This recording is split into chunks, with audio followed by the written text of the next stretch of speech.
This is the Town of Lake Park, Florida regular commission meeting for Wednesday, April 16, 2025. The time is now 6:34 p.m. Can we please have the clerk take the roll call? Commissioner Linden? Commissioner O'Rourke? Here. Commissioner Thomas? Present. Vice Mayor Hensley? Present. Mayor Mashad? Here. Can we all please rise for the pledge? Pledge allegiance to the flag of the United States of America and to the republic for which it stands, one nation, under God, indivisible, with liberty and justice for all. Wow, that was in concert. I love it. Give yourselves a round of applause. This is the one time I'll say clapping is allowed because we all were in unison like we've never been before. That's what you like. So. Could you ask him to fix this because it's not loading? All right. Moving forward, I just want to mention a couple of housekeeping. Item number 17, which is the special event request for the Florida Hemp Festival, that's going to be pulled from the agenda. It was, I believe an email came through. I believe they made the request to pull it. To pull it, yes. Yes, they did. Also, the proclamations, we have 3 proclamations. 2 of them, the recipients are not here tonight. That's why they're in consent. Also, the third one for Virginia Baker, that's one we will be going to one of their meetings in the future, which will be arranged. And Yes, and we're keeping it quiet so no one can tell Okay. her. So don't tell anyone. Don't tell anybody. Don't tell no one. Even though it's being recorded, don't say nothing. Okay? We will be presenting that to her together in person, and it'll be a good event for us to show her our appreciation for the town. Okay? And with that, I have one thing. yes. On the approval of agenda, I would ask to pull item 5 from consent. Okay, so there is a request for item 5 to be pulled from consent. And then we will make a motion for the remainder if there are no other items requested to be pulled when we get to consent. Thank you. Okay? Thank you. So, thank you, sir. I have nothing under special presentation and report. However, I do have public comment cards. And just to let you know, I do have quite a bit today. Just understand that public comments are 3 minutes. We'd like you to keep mindful of the time because we do have a lot of public comment cards, and I would like to get everybody to be able to speak on their individual public comment. So please keep in mind the time is there. Also, I understand sometimes when you make public comments, the exuberance of feelings get involved. Please be mindful. There is a civilian decorum. Please act accordingly. And that's all I'll say about that. Aside from that, I welcome everybody that's here tonight, as well as staff and everybody here on the dais. So let's keep it moving. All right. I have first up Katia Zeskova. Please, if I said it wrong, I apologize. Thank you. Hello, Mr. Mayor, Commissioners.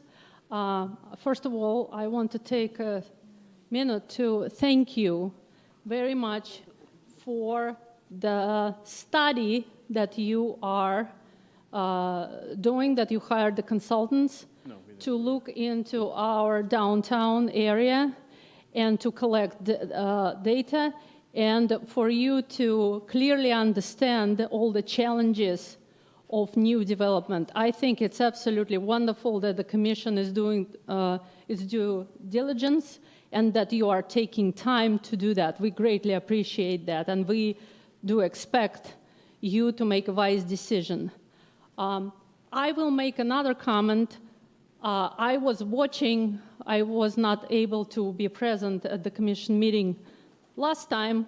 I was watching the Commission meeting on video, and thank you so much for actually publishing it on Facebook. I think that's a wonderful idea.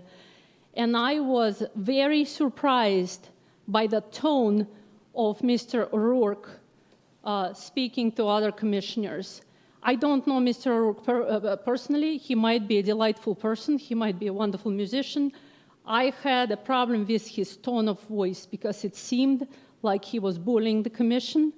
And it seemed like, as a resident homeowner of this community, I was surprised how he was pushing the commission to go through, to push the projects for redevelopment.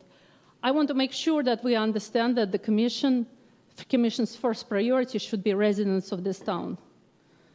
The residents should be the first. I understand that we need the development, sensible development, but at the same time, we do expect the commissioners to treat each other with respect, and that is the expectation of the residents. So I think the tone of voice when we see the commissioners speaking to each other this way, it does not do any good to anybody. All right, thank you so much. Thank you. Michael Steinhauer.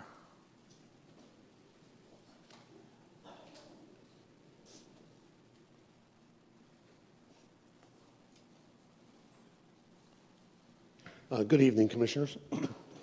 First, be aware, please, that I have met with the town manager and several PBSO staff this very afternoon to propose a new public safety initiative.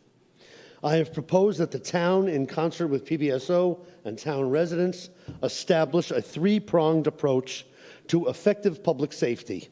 It involves the creation of a Citizens Emergency Response Team, CERT, a neighborhood watch, and a Civilians on Patrol program. To organize resident volunteers, some of the programs would be coordinated and organized by the Lake Park Society for the Advancement of Civic Engagement, for which I am a board member. I spent a good deal of my career in emergency management and public health, and I have the skills and credentials to lead such programs. I also met recently with the fire chief, Palm Beach County EOC staff, Palm Beach County CERT staff, the Red Cross, and others. They are all completely supportive of a new Lake Park public safety initiative. I have asked the town manager today, and PBSO as well, to recommend to you the resources needed, including advertising, recruitment, a supply budget, neighborhood watch signs if necessary, partnering with PBSO about a mode of transportation for the Civilians on Patrol program, and other support. This is a win for the new town manager and his staff to introduce vital new programs. It's a win for the commissioners to support these initiatives to help protect our town, especially since with all the coverage of the drug bust and the Evergreen neighbors complaining about break-ins. And it's a win for the residents of Lake Park to become civilly engaged in the safety of their town. The second item I wish to discuss is the matter of resident input into the ill-advised possibility of a change in the height and density zoning ordinance. I support the over 700 residents who have signed a no petition, clearly demonstrating the level of displeasure that the developers' proposals have suggested. I was deeply disturbed when learning how some commissioners gladly took developers' monies to fund their campaigns. And as it stands today, there is some uncertainty on how some of the commissioners may vote on the ordinance change. Shockingly, at least one commissioner has openly supported the developers without regard to resident input or the survey findings. I would prefer that you five take a stand as soon as possible that this widely popular vote petition by the residents be honored as the most important criteria for the decision about moving forward on height. We are open to discussing compromises to avoid turning our town into looking like another Fort Lauderdale. We are of good faith. Thank you very much. Thank you. Ralph Moscoso.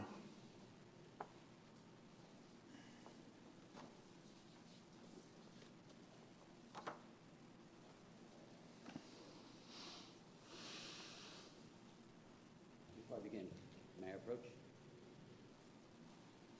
Actually, give it to the clerk, please. Give it to the clerk, so that way she can disseminate. Yeah.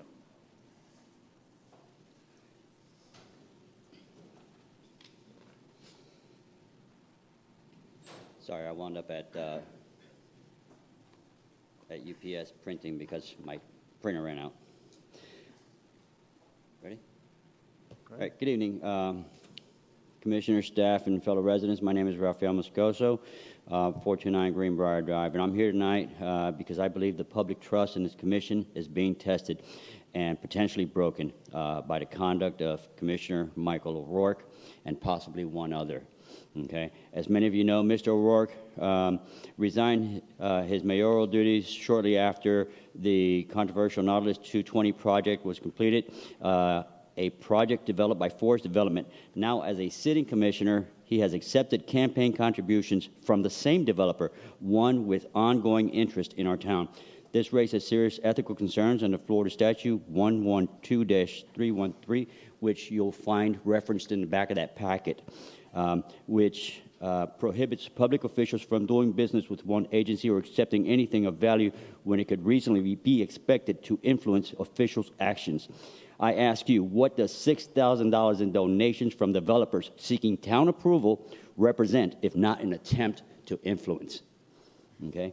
It is worth noting that at least 3 entities contributed $1,000 each to Mr. O'Rourke's campaign, appear to be closely affiliated, operating under the same leadership or corporate structure, while the 2 others are closely affiliated with each other, suggesting a coordinated effort to circumvent Florida's $1,000 contribution limit per the use of, and by using multiple but related entities.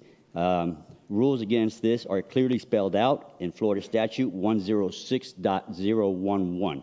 Again, you can find the reference in that packet that I submitted. I urge this commission to take this matter seriously. I am calling for an immediate recusal by Mr. Michael O'Rourke from any future votes involving Forest Development or any entity with whom he has received campaign funds. A formal censure or ethics investigation by the appropriate body, whether it's internal or referral to the Florida Commission on Ethics, which, by the way, I'm just going to go ahead and send it up anyway, and consideration of sanctions, which you can do. Sanctions, removal you can't, but should be patterns of conflict of interest, neglect of duty established under Florida Statute 112.317, and the sanctions you covered under those under 166.021. This is not personal. It's about protecting the integrity of this town and restoring public confidence. Lake Park residents deserve to know that the decisions are being made out of merit and not money. Thank you very much. Thank you. 18 seconds. Mr. Curvins, Jean Baptiste.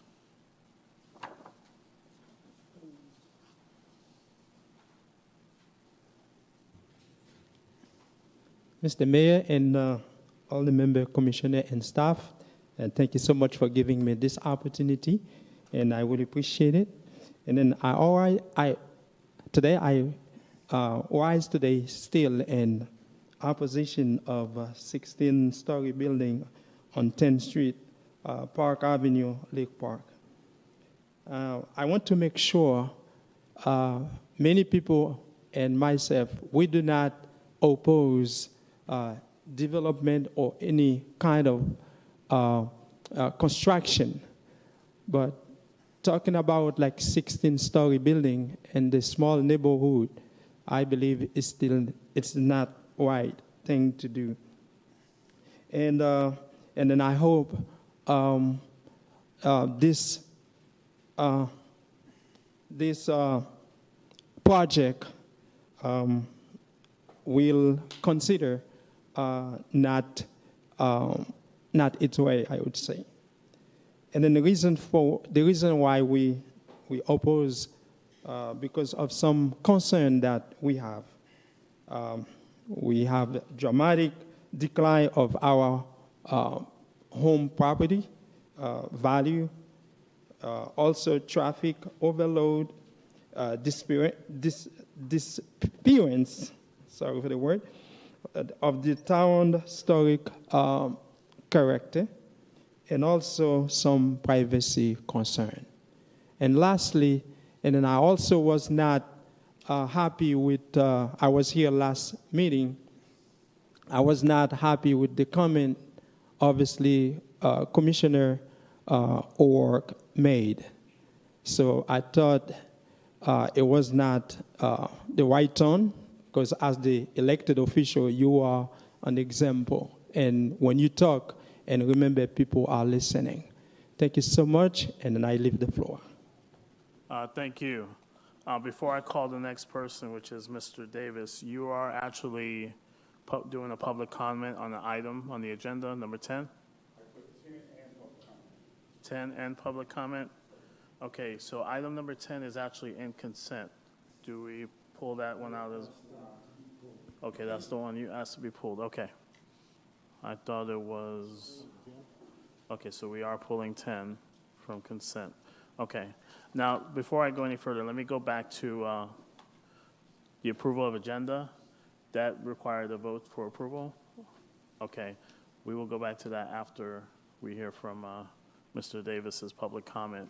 Now, Mr. Davis, I'm going to have you just do your public comment on your non-agenda item, and I'll hold on to this for when we talk about number 10, okay? Okay, so go ahead, please, sir. Thank you, Mayor, Commission, members of the public. My name is Terrence Davis. I'm a proud resident here in Palm Beach County, but I also am the property manager for 918, 934, 940, all the properties adjacent that's been addressed tonight. We came to this city about 4 years ago, close to 4 years ago. And the reason we came that this council and the previous council made a responsible decision to have a public meeting in the library. And in that public meeting in this library, the entire city was invited out. And I met with Commissioner Taylor was on there at the time, Commissioner Kim, Linden was on the board. Everyone was there. And they had all these projected sites and conceptuals of redevelopment across the town. The public wrote comments, they put stickers up about what they wanted to do, what they wanted to see.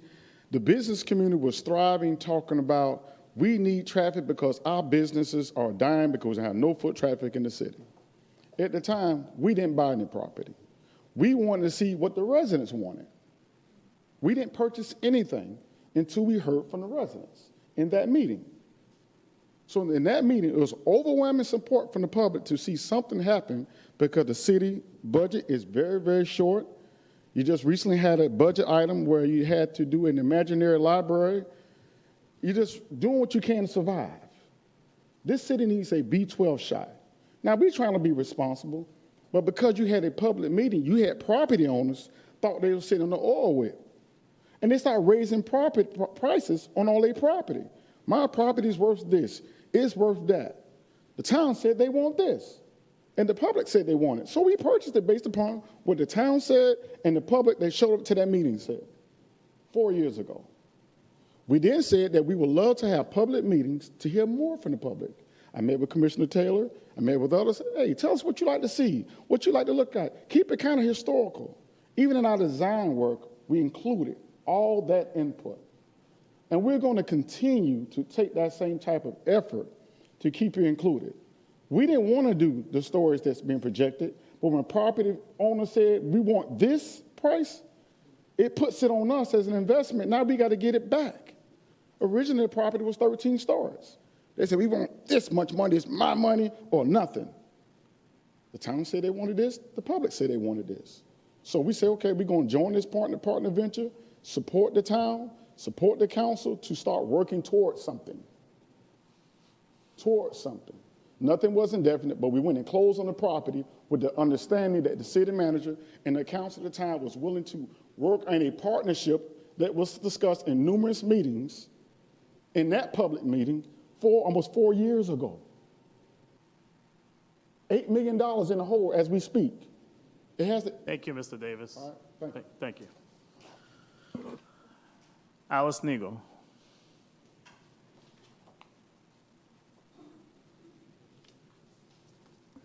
Hello, good evening. So I am a resident at the corner of Hawthorne and 9th. I was not in on these meetings where people were saying that they were okay with 13-story development. So I'm here to say that I'm not in favor of that. I would like to keep the zoning laws as they are, which would bring that down quite a bit. So I am not in favor that we change zoning laws in order to accommodate these projects.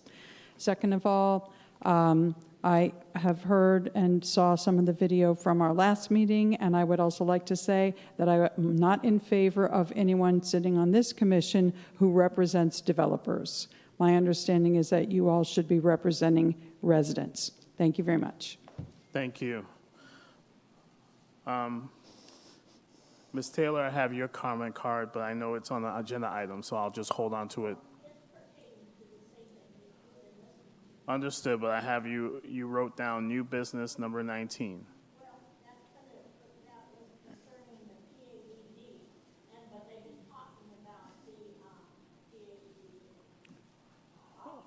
Yeah, if you can, I'm going to go by what you wrote here, and we'll address it then.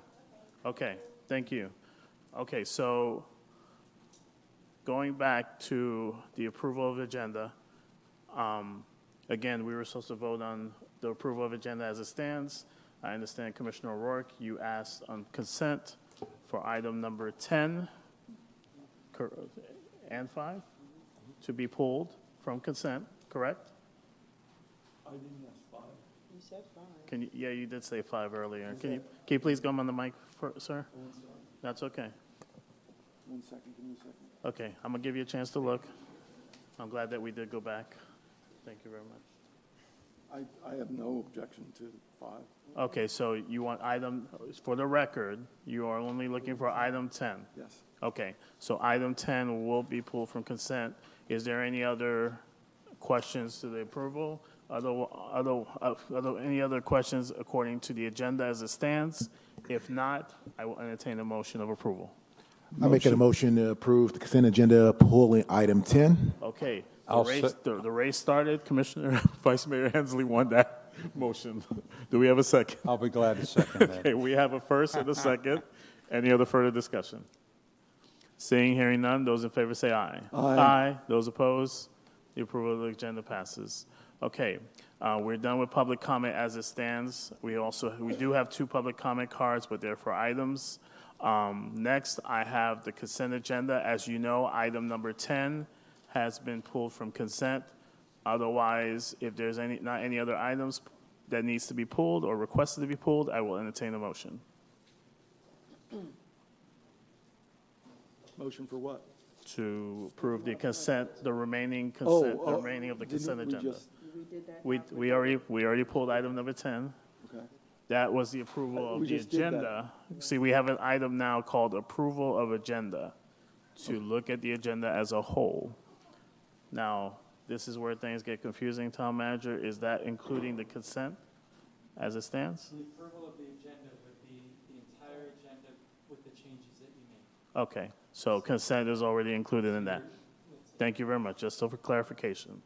Okay, with that in mind, since we've already done consent, as far as the approval of the agenda, I will now move back to the item that was pulled, item number 10, Resolution 180425. Sir? No, I'm sorry for me to clarify.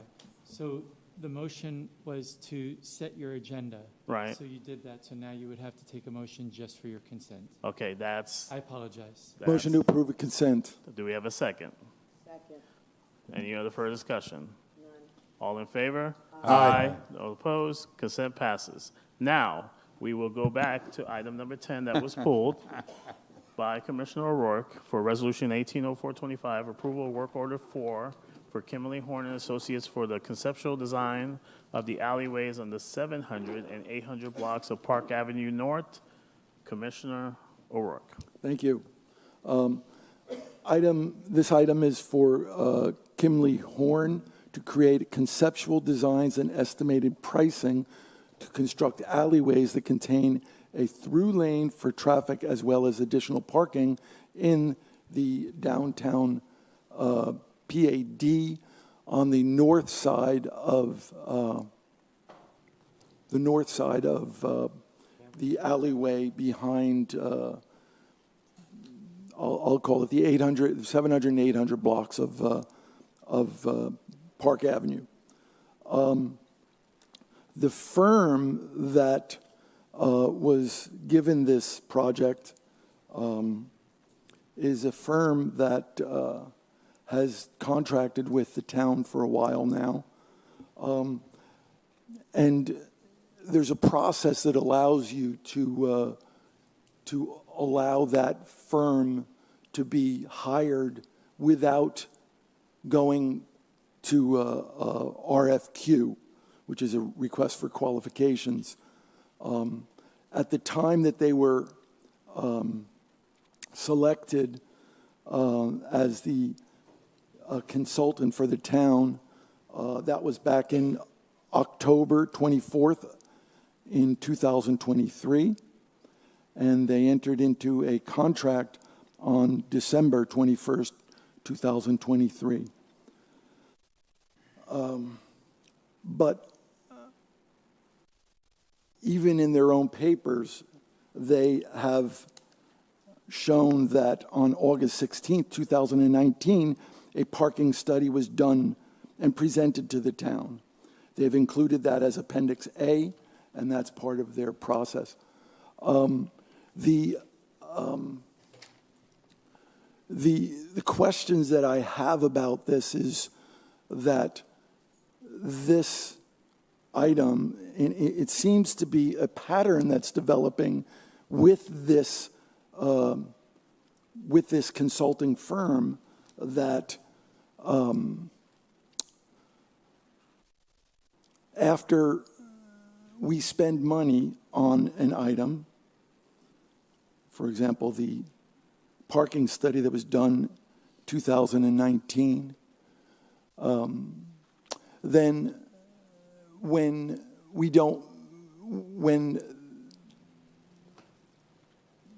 a new commission comes in, and that's what happened, a new commission came in, and they decided they wanted to do something different.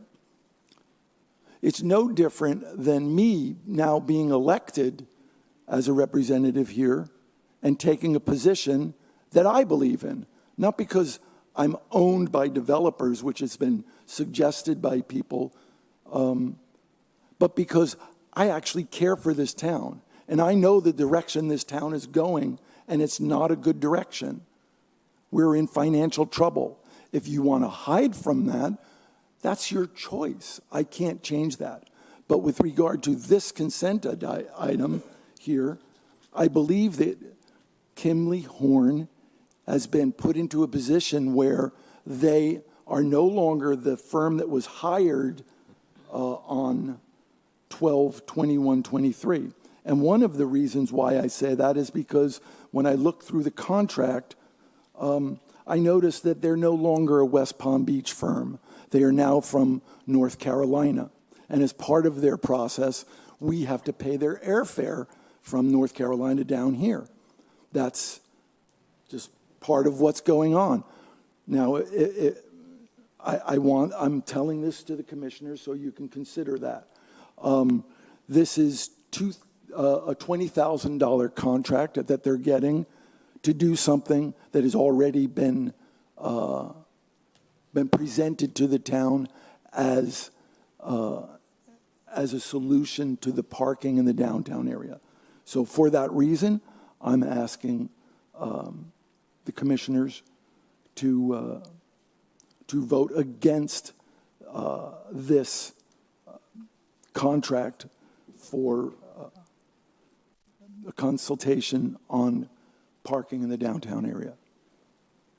Thank you. Thank you, Commissioner O'Rourke. Commissioner Linden. I'm sorry. Thank you, Commissioner O'Rourke. Commissioner Linden. I don't have those papers in front of me that you were referencing. But if I remember, and that's been a while back, that's when they suggested the parking lot on the south side behind the brew house and that. Am I incorrect, or was this the proposal for the upper half of 700 and higher? Commissioner O'Rourke. You are correct that it addressed that parking issue, but it also included the parking on the north side. And if you look at the documents are right in the agenda item tonight, and that's where I found it. So So that's what I was commenting on. Would you like to go ahead? All right, so the study that they did included both the alleyway and the parking lot, surface parking lot on the other side. Is that correct? It include the entire downtown PADD. Okay. I'm sorry. I'll ask staff. Thank you.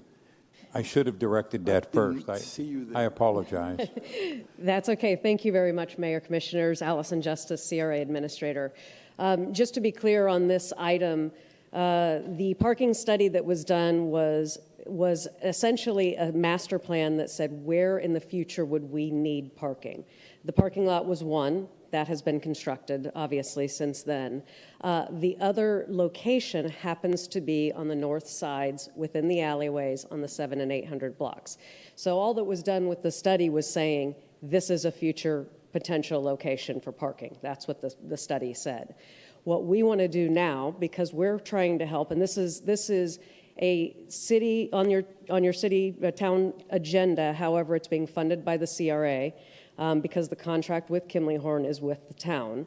So what we're trying to do now is, because the 801 Park Avenue building does lack parking, we have discussed with them in the past perhaps them funding some of this parking. We want to move forward with actually starting some design to see how much it would cost to install parking in these locations. We do know that it will be a future need. I don't know that it's tomorrow, but we have to move, as a CRA, we're trying to move forward, and we're trying to move some of these projects forward, including additional parking for future additional growth within the downtown. So that's what this contract is. Okay, thank you for that. Thank you for that clarification. Commissioner Linden. In reference to the airfare, that is in the contract that was amended. Did it have commissioner approval? I might have to defer this to Kimley-Horn. I've got my representative, their landscape architect, Jonathan Haig, and Kimley-Horn has several different departments. They're a nationwide company. They do have an office in West Palm Beach. Jonathan, I'm not sure where your office is now, but Jonathan is the local representative. So I don't believe, there's no airfare in this contract. I don't know about the overall contract, but I can. Good evening. Jonathan Haig, Kimley-Horn. So with regard to the fact that we are a North Carolina corporation, that is where our headquarters is. We do have offices, several offices in Palm Beach County. In fact, we just opened up our fourth in Palm Beach Gardens. I work in our downtown West Palm Beach office, right off of Rosemary Avenue. Live in North Palm Beach, so I frequent Lake Park a lot. Enjoy all the businesses here. And I'm excited about working on this project. But no, we are using no staff that will require airfare to complete this task. So all of our staff that's going to work on this project are located in West Palm Beach or Palm Beach County. All right, thank you. Do we have any other questions for staff? Vice Mayor Hensley. Thank you. I do have one quick question. So we're not using any airfare, like you just for staff for this project, but did it build in the other contracts for other assessments that we'll be using airfare? I cannot answer that question. I'm not aware of any staff that's using airfare on other contracts, but if it is, it would be built into that fee that we're giving you. So whether that's we're using a specialist from out of state, which I'm not sure. I guess we'd have to look at each one of those individual task orders. Thank you. And if I, Mayor, if I may, just quickly. Please. Okay. No. Yes, he's saying no, that we have not used any staff that's out of state for our contracts.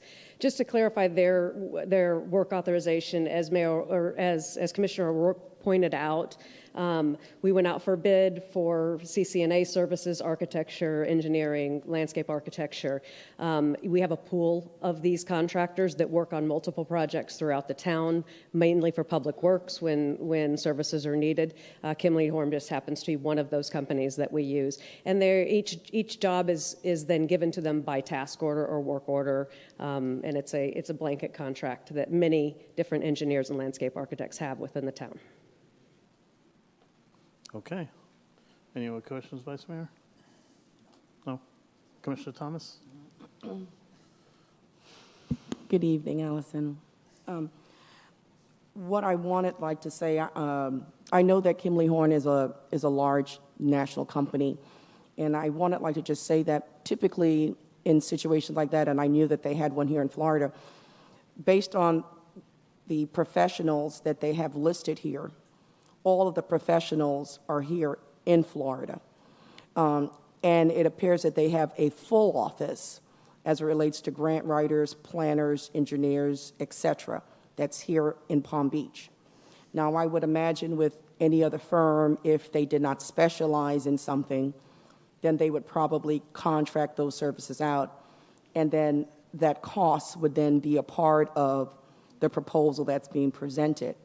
But as I see, based on the professionals that are listed here in the backup, they have engineers, they have planners, they have grant writers, they have civil engineers, et cetera. So I really don't, and designers. Really what my question is this. According to the resolution and what I'm reading, it states that they are doing a conceptual design. So they're actually going to be doing a design for the 700 and 800 block. The plan, if I'm reading it correctly, that was prepared was an overall review of the total number of possible parking spaces that could be accommodated in the PADD based on available properties and properties that were either owned by the town or were adjacent to public areas. That's how I'm reading it. Okay. There isn't anything in this plan that specifically designed how that parking would be. So what my understanding is that's being brought before us tonight is you are asking for the approval to move forward with the design of this area because in the master plan, there were a number of areas that would be suitable for public parking. Is that what I'm reading, and is that my understanding? Yes, Commissioner, you are correct. And Kimley Horn will do, I would say if you're familiar with different stages of plans with engineering, this will be approximately 20% designed. So what will happen is, they'll design it enough to get drainage, how many spaces we can get, understand where landscape medians have to go, and then from that, they can give us a high-level pricing for it. So when and if we have the funding to move forward with either constructing it ourselves or coming into a public-private partnership with someone, that we can move forward with full design plans. So this just gets us one step closer to that. Okay. And then another thing I wanted like to clarify, because this is in the community redevelopment area, the CRA gets TIF dollars to do improvements in the the PAD, right? The Park Avenue Development Area, correct? Correct. Downtown development. Yes, correct. Infrastructure is one of our main goals. Okay, so I want to be clear. Are you solvent? Is the CRA solvent? In other words, you can afford to pay for this $19,000 project that we're going to be doing for design? Yes, Commissioner. So we have money that's available for you to pay for the design? Yes, correct. So all you're asking for us tonight is for us to see what a design would look like and for us to then decide yay or nay if we're going to move forward with it. That is correct. Okay, now, and another thing, this is just me. Do we have other professional service providers that the town uses that you also use for the CRA? We would, and yes, if there was a project that the CRA needed to accomplish, we would use the town's procured services for that as well. Could you explain to me why you would use those services? Those services would be used because they've been through a procurement process with the town, and we have the ability to utilize professional services that the same as the town has used and officially procured. We have the same procurement rules. We have the same system within the CRA. Okay. continuation of services, i.e. like Kimley Horn. They are a continuation, but we don't act on them until we present a proposal before them for the services that we would like them to do. Yes, Is that the way I understand that? Yes, ma'am. So in essence, they aren't getting paid until we interact with them or initiate service requirements with them. That's correct. And so this is one of the service requirements that we are asking them to do in regards to the PADD. That is correct. Okay, thank you. Commissioner O'Rourke. Hello, Allison. How are you? You may not know this question, but I'm going to ask it anyway because Commissioner Thomas just mentioned that if the consultant they don't bill, I'm paraphrasing what you were saying, so forgive me if I don't have your right words. If they don't bill until they're given the approval to do that, what was requested of them. Is that how it works? That is correct. Okay. But that's not what they're doing on another item that we have on this agenda. Is that correct? That I can't. They already did the project, and then we're coming to approve their project today. So that will be different than what she just said, right? I can't answer the other. Okay, sorry. item. No, I don't have anything else. Okay. I'm pretty good because everything they asked is in concert with my thoughts, and it seems like you've answered all their questions, which means you answered all mine. So I'm going to ask again if there's any other questions. If they're not, I will entertain a motion. Oh, before I do that, my apologies, sir. I do have a public comment card from Mr. Davis specific to this item. And again, my apologies, sir. No Please problem. go ahead. No problem, Mayor. Thank you so much once again. I just wanted to address this item as something as when this was talked about during the downtown, in that same community meeting I was talking about, when you start talking about finding ways to stimulate people to come in and bring traffic to the downtown corridor. In our proposal, which is across the street, we had committed to doing, it was only from 90 to like 110 parking spaces for the public to assist with those efforts that we was going to pay for ourselves, which costs us about 30,000, almost a square foot when you talk about a parking garage, right? So we've committed to giving some of the public parking spaces to this community as our contribution that you don't have to pay. So I want you all to know that on record. In the beginning stages of this, a long time ago, one of the first things we said, we're going to commit to some of the public parking services. So I just want to put that on record. It's so important that you have enough parking, but you also have the capabilities of changing your code so you can allow areas for golf carts to park, different vehicles to do parking, because times have changed, right? But we need the traffic, and I'm going to tell you why. The last meeting that we were here on, I left here and I drove up Park Avenue, and it was pitch dark. Pitch dark. Pitch dark. And I drive by the post office building, and right between post office and 918, just to do my daily check rounds, what I do every day. I do it 3 times a day, whether it's in the morning, afternoon, or night. As someone who's supposed to keep the property up and do what we're supposed to do, I don't leave it to the police department to make sure folks don't be just hanging out.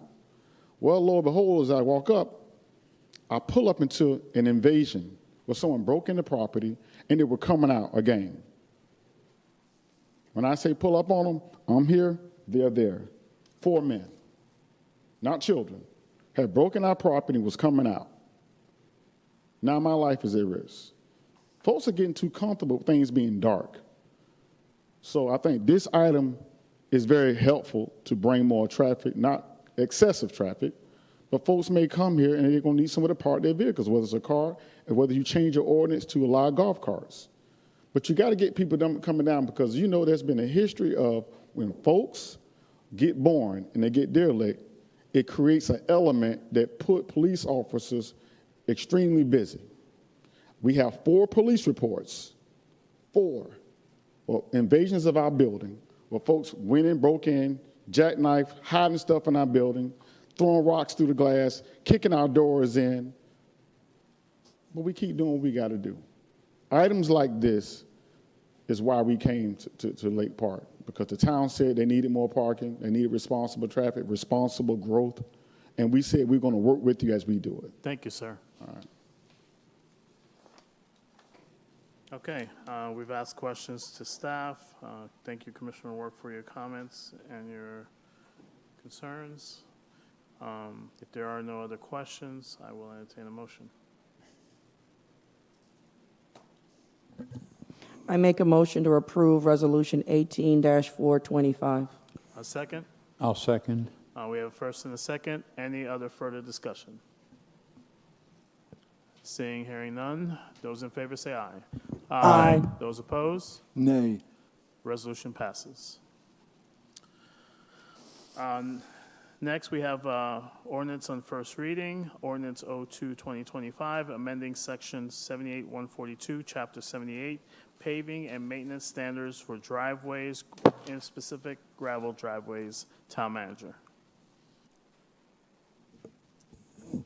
Thank you.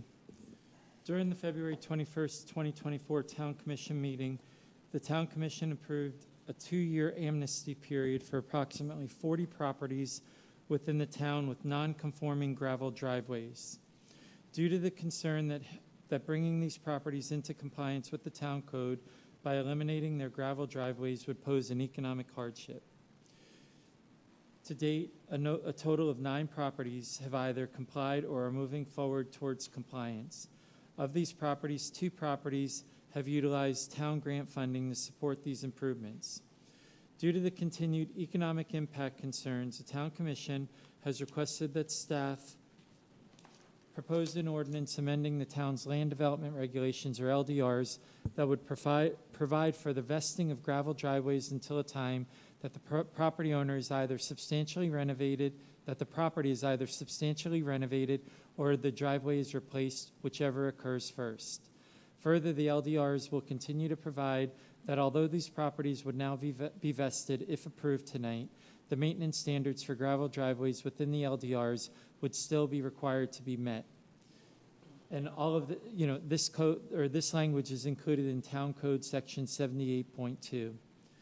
If approved on first reading, the proposed ordinance will be presented for second and final reading on May 7, 2025.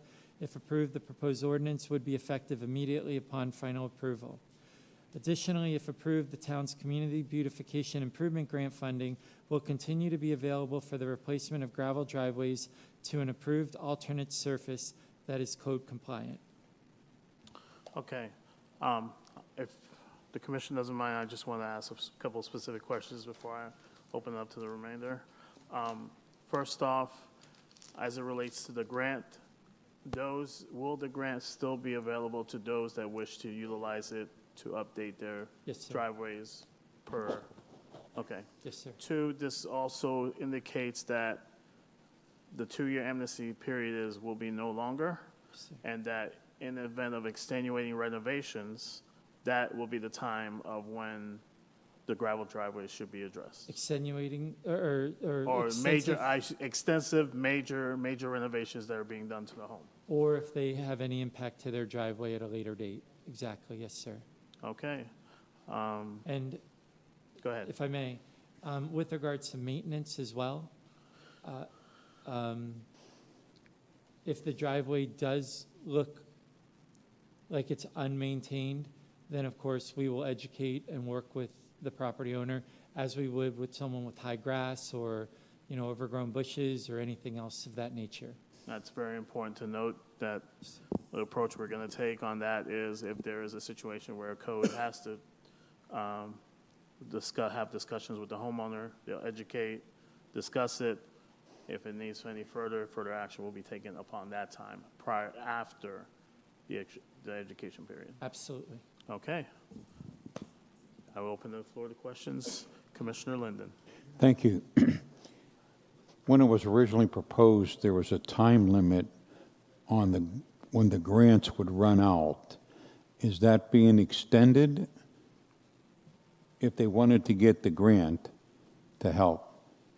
Yes, well, we would propose that funding would be available for a term that would be defined by the commission if you like. But at this time, we were just proposing that it would continue in perpetuity until all of the gravel driveways were either replaced or removed. Okay. Nadia? Nadia? Good evening, Nadia DiTomaso, Community Development Director. Yes, the grant will remain available. There is no expiration date on the grant, so yes, it will be available. All right, thank you. I've been involved with this since the beginning, where we filled up the room with people screaming about this. I understand we have approximately 40 that are still out there. How will they be notified if this passes today and on second reading at the beginning of May? Because they were here. I mean, they were the ones screaming and hollering. Now they currently know nothing about it because I don't see any of them out in the audience tonight. So how will they be notified? We will notify them by direct mail, as we have been doing based on the amnesty process that was in place. Every 6 months, we were notifying them by mail. We hadn't done so in March because we knew this agenda item was moving forward, so that we wanted to provide them with the most up-to-date information, assuming the commission is in support and does, modify the code accordingly. Thank you. So basically, upon the voting, if this passes through, that's when, at that Correct. point, you'll take action. Correct. Okay. Yes. Any other questions? Commissioner Thomas. Nadia, good afternoon. I do have a question. My question actually relates to the grant. Yes. I think that there was a restriction or something like that of the grant, that if you, in fact, used the grant, you had to either maintain the property or so for a period of time before you could, dispense of the property.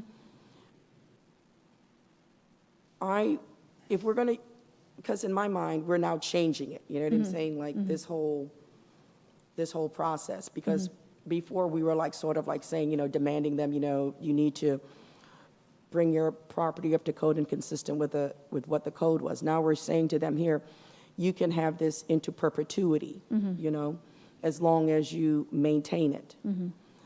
So I'm a little concerned about the restriction that we're putting on them regarding the grant, if in fact we're saying you can use this up into perpetuity. So if they fix the property and decide, I don't want to have a gravel driveway anymore and I want to have a paver driveway anymore, it's in your best, it's in the town's best interest. I should say your best. It's in the town's best interest.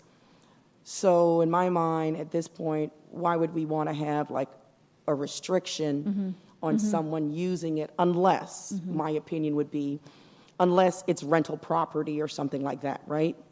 But if it's a homesteaded property and we can, in fact, state that, this person was homesteaded and they had it for a year or two while they were, utilizing the grant or something, I think that might be more appropriate as opposed to say here, if you sell it in X amount of, years, and you need to do it, because I think I understood the rationale before of why the restriction is on, but I just am thinking out loud as well as I'm saying it to you. But I'm thinking that the grant may need to be modified because now there isn't, there's no reason like for me to go and rush and get the grant because I can keep it as it is. Yes, and actually, that is a discussion that the town manager and I had. Okay. And the town manager did suggest just that, kind of relaxing that restriction on the grant application, which we can, of course, do administratively through the grant paperwork. So we have had that discussion. I say it all the time. We have the best staff around. And I want to publicly acknowledge that because you do a lot of work. And a lot of times, the work that we do may seem like the work that you do, I shouldn't say we, as the commission here, the work that staff does, it may seem that it's little, but sometimes an answer can take weeks to get back for something that we might want immediately. So I really just want to say thank you for the work that you do. Thank you. Okay, thank you. Commissioner O'Rourke. Yeah, I would, with regard to that, I would suggest that we add that to the motion that there be no restriction on, I would suggest no restriction on taking the grant and then selling your house within a period of time, if that's the problem. If somebody's going to improve a property, that's the objective. Yeah. So maybe we should just include that as part of the motion, that there's no more restriction on owning the property for a period of time after the grant is, after the work is done, I should say. Okay, so do you have any questions, Vice Mayor? I don't have any questions, but I just want to say to the commission just about the gravel driveway is that when I first got in here, and I heard a lot in former Commissioner Taylor bringing it up majority once a month, and that's all she had to say about that. And I, as a resident, I had a gravel driveway myself, and it was really a burdensome time to cement it, not cost effective. And so I really want to say thank you guys for considering changing this and taking the burden off, the demanding burden off the residents. Yeah. Well, can I just add one last thing? Commissioner O'Rourke. The burden wasn't taken off of our former commissioner, Mary, there. I saw you doing your driveway the other day, so good luck with that. It is.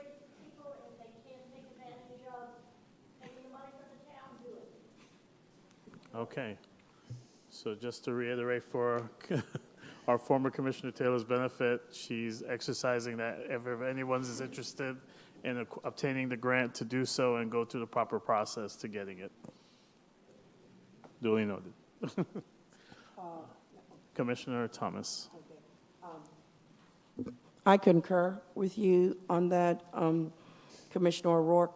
The only caveat I have on that is that I don't feel that should be extended to rental property, okay? I feel that if you're making,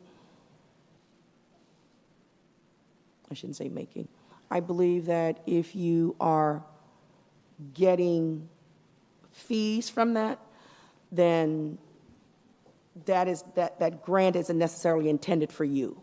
I look at this as owner-occupied grants to help them move forward. There are other initiatives I think that the town have for commercial entities. And so the only caveat I have on that one is that it's not extended to those who are actually renting the property. That's all I have. Okay, thank you. I'm sorry, I want to follow up on that. Commissioner O'Rourke. Nadia, do you know if, I mean, there's a list, you have the list. Do you know of that, whether that's an issue with regard to rentals over homesteaded properties? So we do have a list of the properties with the gravel driveways. I don't have a list that cross-references them as to whether or not they're homeowner occupied or rental.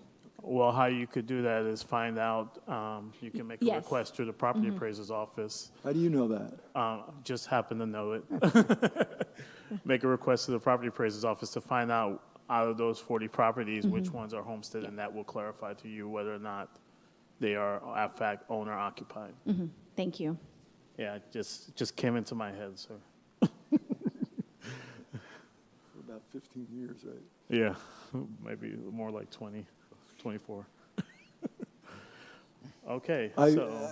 I move to approve ordinance 2025 with the consideration of allowing persons, taking away the restriction of selling the property and including the homestead provision of that. Okay, Thank you. I'll be glad to second that. We have a first and a second. Any other further discussion?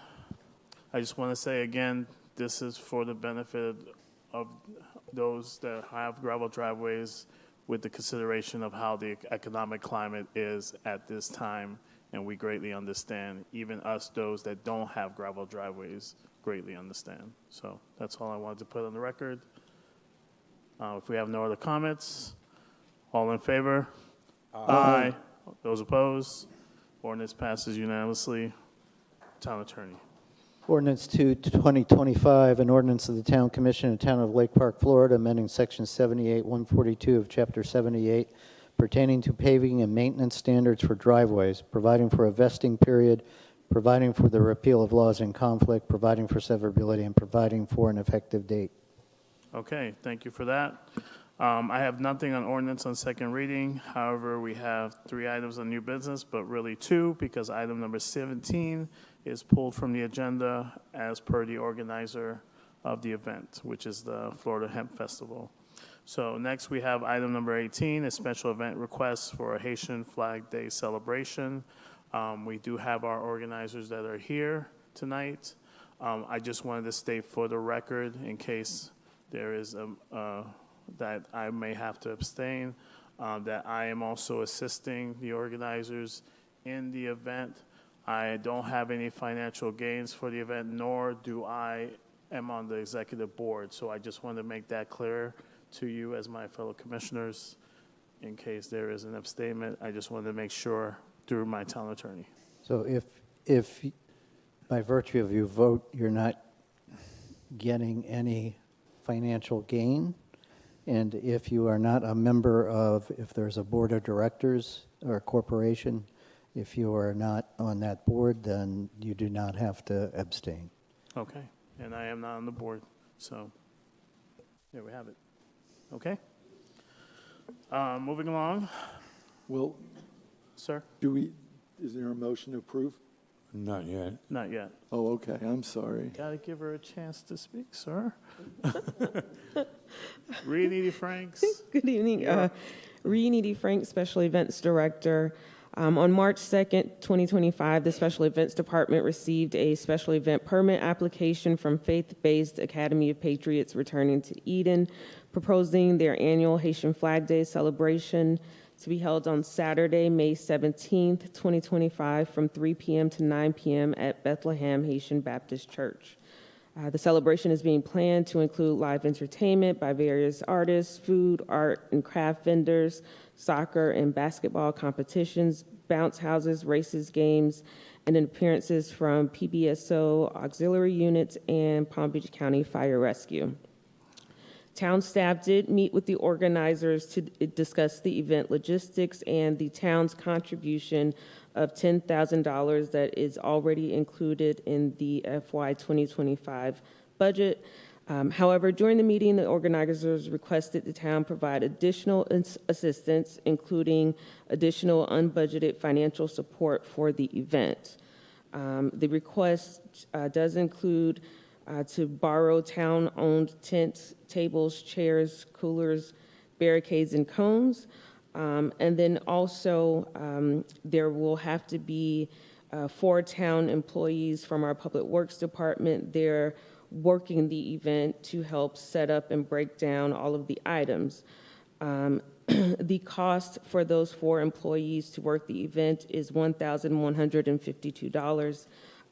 The event organizers are asking the town commission to waive that fee.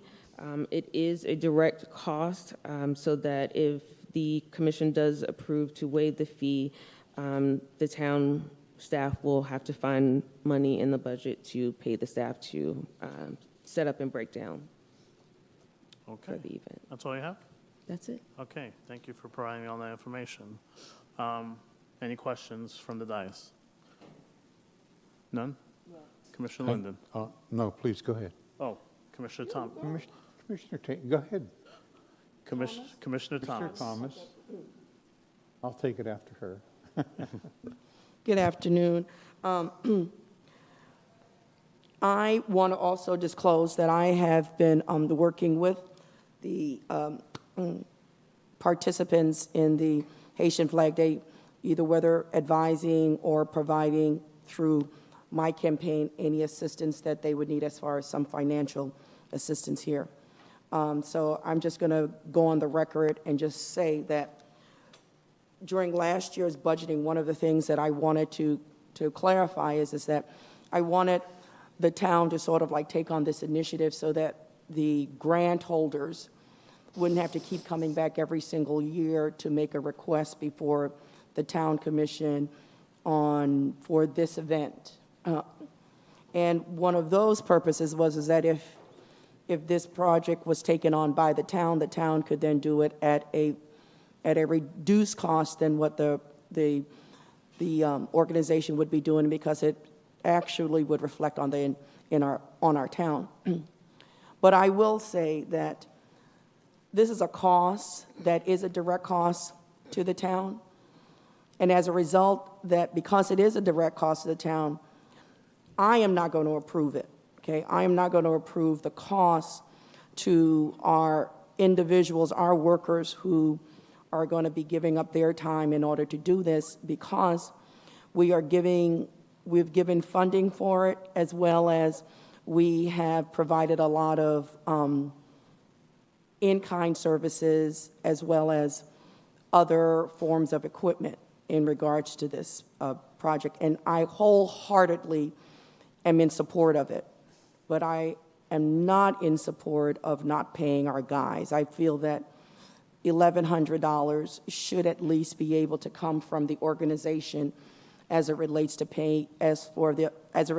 payment to our employees. And again, this was one of the reasons why I did not want to have this, because I don't want to be in a position that when we give grants funding, there's an additional request. And I'm on the record of saying that last year, as I am on the record of saying it again this year, okay? That I am in favor of contributing as an individual and as a commissioner separate from from my account, but I do not approve of myself having approved for this. Okay. Okay. Thank you for that. Commissioner Linden. Thank you. Is this a town event? The town is not organizing the event. They went through the special event permit application process. So Sarah and I have, met with the organizers to give them some guidance on the event, but we are not planning it for them. Okay, that clarifies a few things for me. And you don't have the extra $1,180 in your budget, is that correct? $1,152. $1,152. 1156. I wrote it down wrong. Thank you. I don't have it in my special events department budget, but Barbara and Jamie are shaking their head no. All right. Well, my proposal, I agree with the commissioner. We shouldn't have to give them additional money. We're giving them $10,000, which they have to account for. Mm-hmm. And that can be inflated in one way or the other. So my suggestion, I want to make sure that they have the tents, the chairs, and so forth. And I would propose that we take the 1152, all right, 1152, and take it out of the 10,000, because there's no way that our workers should work for free. I agree with that. The material is the material, the tents, the tables, but I would ask them to consider taking that out of the 10,000 and not supporting the money, the additional monies that we really don't have. I saw all the heads shaking too, so that would be my suggestion. All set? That's it. Okay. Commissioner O'Rourke, do you have anything to add? No, I support this. Vice Mayor? No comment. No comment. Yeah, Okay. Go ahead. We don't have you guys screwed me up here, but the 1156, Or 1152? 52. All right. 1152. I saw 52. I thought I heard somebody say 56. All right. We don't have the 1152. So if we did go forward with this, where would we, Well, the way it sounds like to me is that the support is not on the direct cost, but on the tables, tent, chairs, coolers, barricades, and cones, if I'm not mistaken. So when the motion is made, the motion will be made for that part of the item, but not for the 1152. Gotcha. Okay. Okay? And looks to me like we have no other questions. I don't know how we got there. Hold on. Okay. How did we get to, they asked for that, was that part of the, there's no motion yet, so. Correct. Okay, so Right. are you proposing a motion? I'm proposing first if there's any other questions for staff. If there's no other questions for staff, then I will entertain a motion. Okay. And I think it's in concert of what the motion will be. So if anybody would like to begin. I'll make a motion. I don't see a number on there. Right. The resolution number. You basically would make a motion on the special event request for the Haitian Flag Day celebration and whatever else. Okay, that's good. I just made that motion. All right. Thank you. Okay, so again, this motion is for approval of the tents, tables, chairs, coolers, barricades, and cones, but not for the direct cost of $1,152.00. And he said, so moved? That's so moved. So moved, yes. So Second. moved. We have a so moved, and we have a second. Any other further discussion? The second was Vice Mayor. I'm sorry, I didn't hear the motion. Okay, the motion was approved.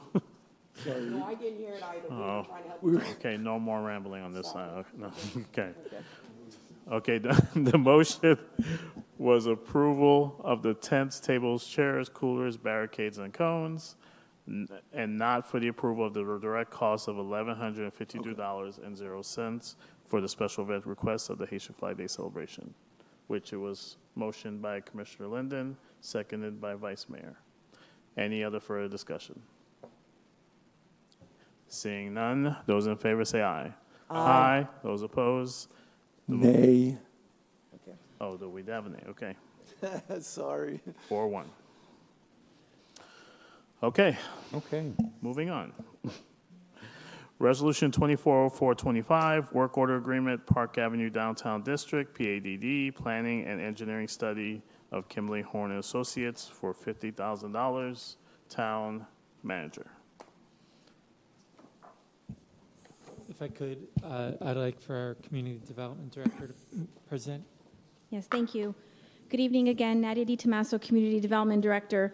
As the agenda request form indicates, during the September 18th, 2024 Town Commission fiscal year 2025 budget hearing, the Commission requested and authorized approval of $50,000 within the fiscal year 25 budget, our current fiscal year, to perform the necessary planning and engineering studies within the Park Avenue Downtown District. To analyze, assess, and make recommendations regarding the town's existing LDRs, land development regulations, and comprehensive plan land use policies and objectives related to future growth within this area of the town. During the November 6th, 2024 Town Commission meeting, the Commission provided direction to the town attorney to move forward in negotiating a scope to work with Kimley Horn and Associates and to oversee this process due to the new town manager beginning in January of 25.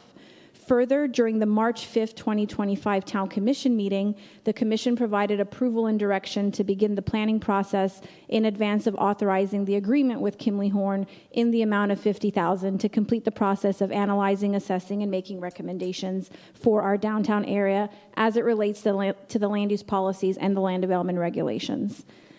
The Commission's direction was provided with the understanding that an agreement with Kimley Horn would be presented and approved during a future Town Commission meeting as an after-the-fact approval. Thus far, we have not received any invoices from Kimley Horn, mainly because we have simply just started the process.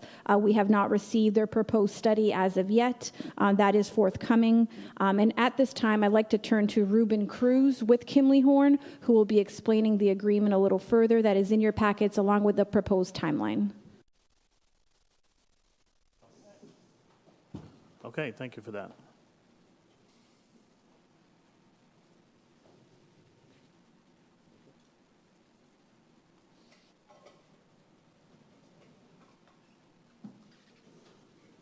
Good evening, Mayor, Commissioners. Thank you. Yes, Ruben Cruz with Kimley Horn and Associates. What we have before you and you've received in your packets is the proposed scope of work and our timeline for the item before you. This item is going to be a holistic study of the PADD.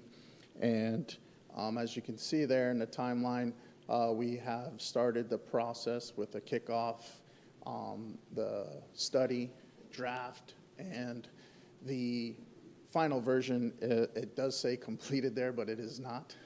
Staff will be receiving that soon. And then we also have the timelines between there. Are fully aware of the importance of this study, and we are working diligently with staff to accomplish these dates. We've put some dates in there that we feel could be attainable, and we look forward to as well our workshop on the 26th for gathering further information in regards to the item. If there are any questions, I'll start. Commissioner O'Rourke. How are you? I'm doing well, sir. Thank you. And yourself? So, as one of our public speakers said, this is not personal, okay? But I have some questions. This whole process of you being tasked with this work order was done with a prior, was done through a budget process, right? I can respond to that. Sorry, you can't see me. Yes, it was done back in September of '24. Okay, and with that process, you basically, through the town attorney, hired Kimberly Horn to do this work order by including the $50,000 in the work in the budget for last year. Yes, it was included in the current fiscal year's budget.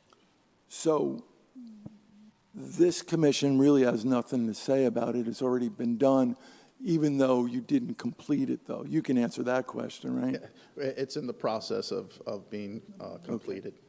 But you took it to be that you were employed by us to do this project, correct? We have moved forward with it. Okay. So why are we even here?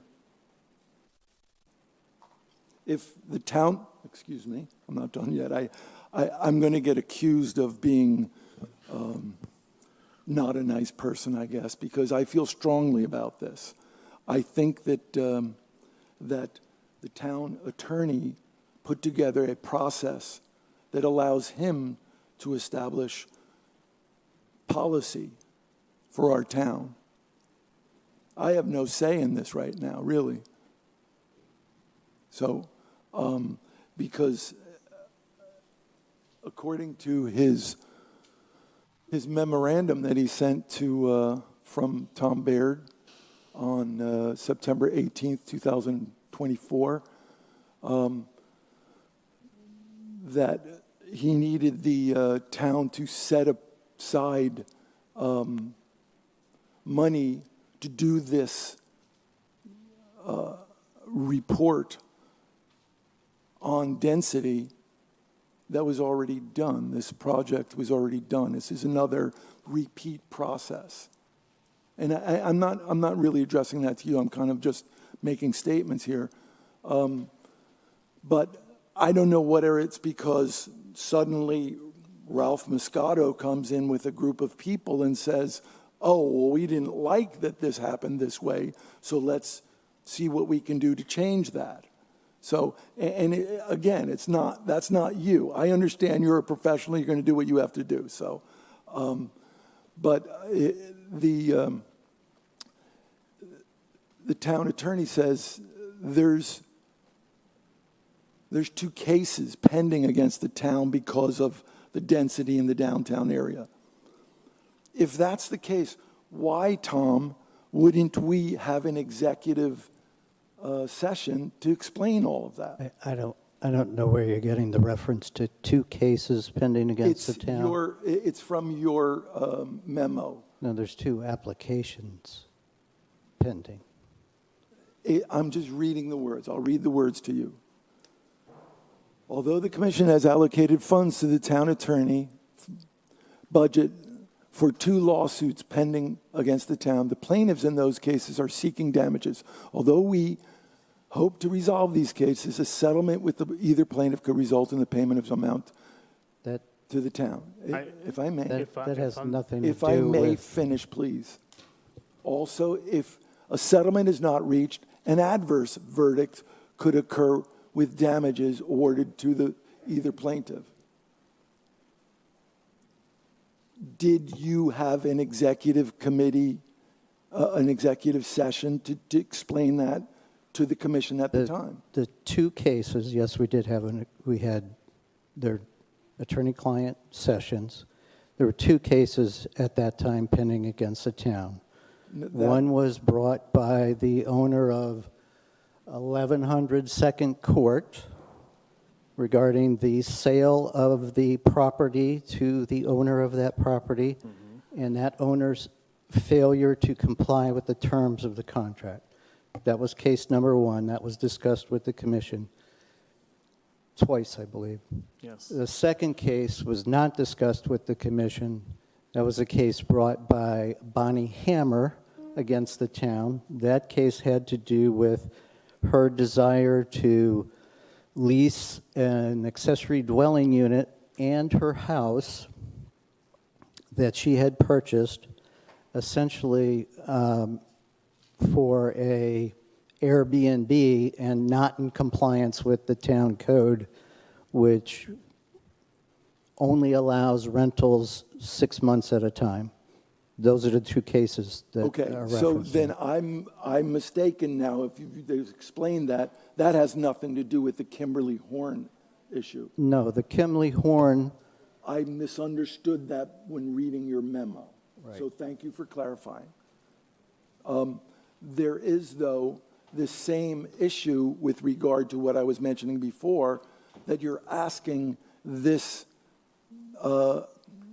firm to now take funds, $50,000, for doing a study that was already done. Is that not true? No. The commission, this was brought to the commission. The commission was concerned about issues, specifically Vice Mayor Glass Castro and Commissioner Thomas chimed in, as did other commissioners. Their concern was that residents had expressed to them concerns with the height, the massing, the density, traffic, and we also learned during the process that there was no sewage capacity to serve the 2 projects.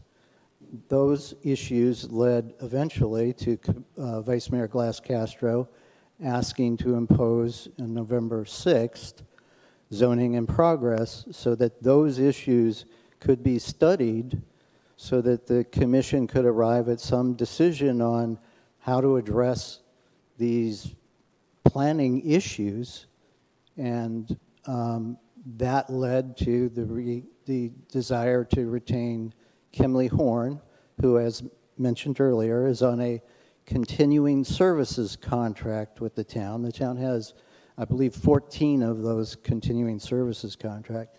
Kimley Horn is, in this case, acting in their capacity as planners, a planning firm, and that's how it got to this point. But you're saying that there was no study done prior to that? No study of the downtown? No study of the downtown area with regard to heights and stuff and density. Well, I presume that some data was gathered prior to the adoption of the comprehensive plan amendments in 2021 and the land development regulations, but I don't know of a specific study that was done, and I was not involved in that. And an ordinance was put in place back then? Ordinances adopting land development regulations and ordinance adopting plan amendments were adopted in 2021. Right. Nothing came forward until 2023 or thereabouts. And when the commission saw what those ordinances would potentially produce, that's when it expressed the concerns regarding height, density, massing, and traffic. Okay. And at that time, that's when you basically hired. I did not hire anyone. It actually was a directive, Commissioner. Tonight is the night you're actually executing a contract to retain Kimley Horn. In March, the commission indicated verbally that they wanted to retain Kimley Horn and that in good faith they were retaining them, but that a contract could be brought back later, which is what is being done tonight. I find it very puzzling to me, and I'll use another example of, I have a lot of experience on this dais here, and some of the things that are going on right now I'm very confused about because I don't understand how this process has developed. One of the things that I did, I was chastised by commissioners, maybe because I talk like a lawyer, but I was chastised when I had somebody wanted to give a contribution to the town, and I asked you, we all asked you, look into that to see if the commission was okay to accept that. And what you did was you wrote a memo that said, well, I've looked into this. I made one phone call. Now, I'm bringing this up now because it was the same process of what you're talking now, where I took a check, held it, and said, I'm not going to do this unless I get approval from the commission. And John, you remember this because you were on the commission, and you've apologized to me for what you said to me at the time. But this is what's going on here. You have a commission where you put in place a moratorium on development in the downtown when there were only 4 commissioners, at a time when I offered to sit in the vacant chair for the commission, and you advised that I'm not allowed to do, the commission's not allowed to appoint someone. It's in the record. I'm making a record right now, Tom, because the issues that you're talking about back then were issues that I believe you were wrong on. So when you make wrong decisions as our town attorney, it puts us in a situation where we will be subject to lawsuits. And if that's what's going on, then we have to rethink what we're doing. And that's my view from my perspective. I've said have my say, and I'll stop at this point. Well, if we can try to stay on the narrative, because the narrative is about a work order agreement with the Park Avenue Downtown District with Kimberly Horn. That's what I would like to stay on. But I understand you're giving a timeline of history with the town attorney, but if it doesn't relate specific to this agenda item, I feel like we're going in circles here. It relates in that we approved something from a different commission, And now we're put in the place where the hiring is already done. The cost was already established under a memorandum back then. And now we have a new commission. I'm a new commissioner. I'm voicing my displeasure with that. Understood. I'm also a commissioner. I'm just voicing my pleasure of us sticking with the narrative. And that's all. Any other questions for staff on the agenda item?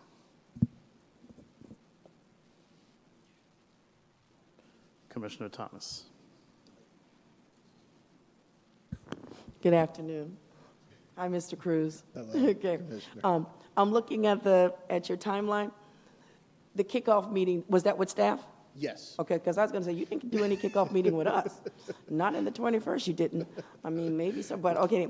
So now, one thing that I want to know, Nadia, how are we going to get the message out in regards to the public workshop that is 10 days away, according to this? Yes. So we've already done that. Could you talk to me? Can you hear me? No. You can't hear me. Okay. If you can come up on that mic. Can you hear me a little better? Okay. So we have already done that. We sent direct mailers to all property owners townwide. We also have used all of our social media avenues. And because I'm probably going to misspeak on those social media avenues, I'm just going to have Meryl come up and just explain everything we've done from that perspective. And I'm only saying this because I often hear, when did this was? What was going on? Why didn't I hear this? And so I am going to make one more recommendation that's probably not part of, your current way of providing information, but a lot of our community here, they have a radio station that they listen to. I believe, what is it? Yeah, there is a Creole station I know that they have that's local, that's prayed. They also have a Spanish station that's within here, and a lot of them, they listen to that. They may not pick up the mail because I'm like that. I have someone told me don't talk about myself. Anyway, this might be overlooked, for me. I might pass the signage, that's going across my illuminated signage. I might not look at social media, okay? I might not, be checking my Instagram. I just don't want for us to say that we didn't do all that we could, right? And I know that we haven't been projecting this, over the radio waves or whatever, and I'm just asking if that could also be an option so that we can say we did all of this. Because the truth of the matter is that many of the residents didn't really know about this until, when I say this, the development that was going to happen there, until Barbie's closed. Okay, like for one, and I'm not identifying just that project, right? Because that just happens to be the project that's on the south. When I went, where they stayed, hey, what's going on? That restaurant is closed. Why is it, closed? Because they just weren't aware, right? So I just want for us to be able to identify something. The other thing that I was thinking too is this. One thing that I haven't seen us do here in town, and that is post the property that if there's some type of public action going to be occurring on the property, we normally would have like a notice that says, notice to public that a hearing is being blah, blah, blah, blah. You see those signages that we would normally post on site plan or quasi-judicial, projects. And I'm like thinking, anything to get this out, because we're going to dispense of this. We're spending $50,000 on this to get this study done. We ought to make sure that we're getting information out as best as possible. So that's it. And I apologize if I sound forceful. It was just that I was excited about getting the message out. That's all. Okay. We're okay with how we express here. Yes. No, she's going to talk. Understood. Meryl, please continue. Hi, good evening, everybody. Meryl Angstrake, grant writer and Chief Public Information Officer. Your suggestion is an excellent one, Commissioner. It is not something I can stand here and say yes or no to, because as it's something we have not considered up to this point, we would have to look into the cost associated with that. So it is not my place and it's not the time. I can't say it without having all the information available to me. But it is an excellent idea and one that I will look into. Thank you. You're very welcome.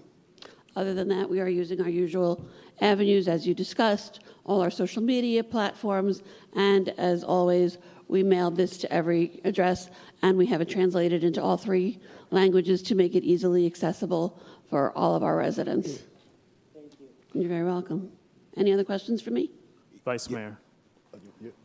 So I got a maybe an idea going forward. It helps me out a lot. Maybe it can help the residents out. The little banners coming into town, we see the Easter egg. When we're having something like next week going forward, maybe we can probably get a couple of those banners out, something like important like this, to let them know maybe, that's how I literally stay in tune with a lot of things that's going on so I don't forget anything. So something that's important, maybe, I don't know how much they cost, it probably can happen right now. But go in the future, maybe we can get some of those banners with something, So I know that those banners for the events are built into the special events budget. We don't have that. But again, I don't know what they cost, so it is something that we will add and look into. And as we're working on this year's budget cycle, perhaps it's something that we can add to the budget for my department. Thank you. You're very welcome. Commissioner Linden. Thank you. I got 2 quick questions, and then I'll make a motion. Has a study been done or not on this particular density, height, and so forth? Has a study been done? Is your question, has it been done previously, or has Kimley Horn completed their study? Previously. So our prior process included workshops, with the commission, with our boards, and the staff brought forward the proposals. Kimley Horn, nor did any other a consultant was not involved in that process previously. Okay, so with all the public pushback on that, we don't know, we haven't done a study then, is what you're saying. Staff has met, you've talked to some people, we've never done a study on the density. I know we've got some regulations in place, but we also have zoning in progress on hold, all right, which means that freezes a lot of things. So how can we move forward without a study? So we have moved forward in the past, and the way we've done that is, so when the US 1 corridor came in with the mixed-use regulations, we had RMA at that time. They were our consultant that worked through that study for that corridor. With that information, we were then directed to move forward with something similar in terms of mixed-use provisions for the downtown area. And so that is something that we did. We created a timeline for it. We had some community workshops, actually several community workshops to gather input. And then we put some drafts together that we then brought forward for recommendation by the board, and then approval or denial, or approval with recommendations by the commission. That is the process that we enacted at that time for the downtown area. All right, so if I'm listening to you correctly, we've had some recommendations, but even with the 2 workshops, we have nothing concrete from a firm that we hired to do this. A firm was not involved at that time. I'm sorry? A firm was, a consultant was not involved at that time. Okay. All right. I'd answered my question. I'm ready to make a motion. We can't make a motion yet. I still have 2 public comment cards on this agenda item, but okay, go ahead, Commissioner O'Rourke. Meryl, I'm sorry, this one's for you. Actually, I have a question also for Meryl, so I'm glad you did do that. And as Meryl comes up, I hate to say this to the staff, but she's one of my favorite staff No, say it. Say it louder. She brings a lot of money into this town, so she's awesome. Thank you. I appreciate that. And so it's really just money thing. It's a money thing, you know. Anyway, you know better than that. You sent out notice to all the residents. Did you send any notice to the businesses in the downtown area? That is actually a Nadia question. I don't have the mailing list. She does. Yes, all of the properties in town, including the commercial and the light industrial, the entire town. Okay, that's property owners, though. Yes, all property owners in the town. But there's clearly part of our workforce, our business community. They rent. I mean, I would guess the majority of them rent, so they don't get notice. They did not get a direct mailer. If they're on our distribution list for emails and constant contact, yes, they would be notified that way. And we have quite a few of them on there. I'm just asking the question. I think for something that's this important for the downtown area, I think they should be included with that. So. One thing I can add is that, excuse me, as new businesses come into town, I add them to our mailing list. So every new business is required to have a BTR. Once the BTRs are complete, I get a list for the month, and then I add those businesses as contacts for our mailing list. So while they might not get a hard copy of something, anything that I mail out to our newsletter list, which I use for several things, they will receive it that way, if that helps. Okay. And then one last thing for Ruben.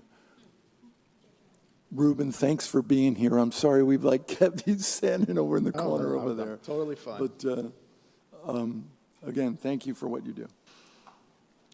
Okay. You got another question? I just want to have you going to go with the public comment on this? No, I was going to ask my question. Go ahead. Okay. Meryl, we still have... Wait, he's much taller, yes. It's okay. We still have Code Red? We do have Code Red. One thing that we have discussed about moving forward with Code Red, one of the things that we did in the past, we made a decision with Code Red, and this may not be your question, but I'm going to say it anyway. One of the things we had an option with Code Red is we can either use a town phone number or the 866 or 833 number. Right. The decision was made to not use the town number because it doesn't allow the call recipient to press whatever key to hear the message again. After discussion and after hearing everybody's opinions and seeing this new thing where it's coming up as China, we've spoken about it, and what we're going to do for the time being is we're going to change the number so that it is going to come from a recognizable Town of Lake Park number, so as to not confuse people, not scare people, not make them think they're getting called by China. Okay, so here's my point of that. Yes, sir. With the Code Red, can we not put something in Code Red since everybody's registered to it for any catastrophic event? Can we not put a message through that to advertise the workshop coming up? Yes. Historically, we had used it for emergencies because that is its fundamental use, but yes, I can use it for anything. Okay, so let's put that into context there. I will. And then also if they need any other outlets to know of the workshop, you can provide them any kind of details if that is needed further. I doubt it will be. It's simply a message. We have this event on April 26th. Kimberly Horn will be presenting a workshop talking about the PADD. I will say as much as I can in there. We are limited as to how much we say, correct. And especially because that also is done in English, Spanish, and Creole. Yes, it's robotic Spanish and Creole. That's fine. But it is what it is. Can you give us a estimated guess on how many people are registered with Code Red at this point? Give it roughly, give or take? Give or take about 5,000. So that would be a good, okay. Thank you. You're welcome. Commissioner Thomas. This is actually to our town manager. Understanding that we have 10 days, and we want to ensure that the